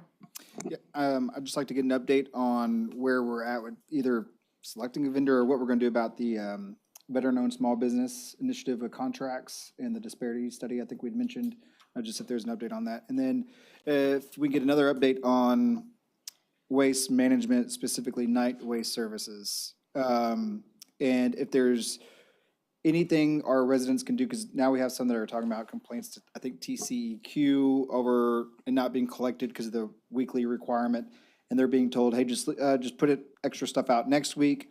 But then they're still paying full price. So if they have any recourse for being told by night that, hey, we'll get to it eventually, or we may not, it's in God's hands. So. Jared, did you have anything? Go ahead. Yes, thank you. I have two. The first one, I want to request an IR, if possible, within the next 30 days. So the next work session, if that's in 30 days, that for development services and Melinda to look at uses that tend to proliferate together, including dollar stores, car washes, vape shops, convenience stores, and liquor stores, to see if we need to look at distance requirements. I know currently we already do that with dollar stores and discount stores, and so would love to take a look at that and to see if they're also in the right zoning districts. I know we did a great work with car washes, and that's probably not necessary there, but for all the other uses, just looking at whether or not those are in the right zoning district for today's time. The second one, I'm increasingly concerned about our city employees being able to afford living in Fort Worth. And so I want to look at, well, let me go back. Also, we know through the Alice report and other studies and reports that basic costs are outpacing wages. And Alice provides a report for an Alice wage and a stability wage. And I would like to, for HR, maybe with the lab, to look at what the compression costs would be to fix compression or adjust compression throughout the system for an increase of $21.17 an hour and $25.95 an hour. That's the Alice wage and the stability wage here for Tarrant County. Councilmember Hill. Good. Go, Gina. Mayor, can I add something to Jared respectively?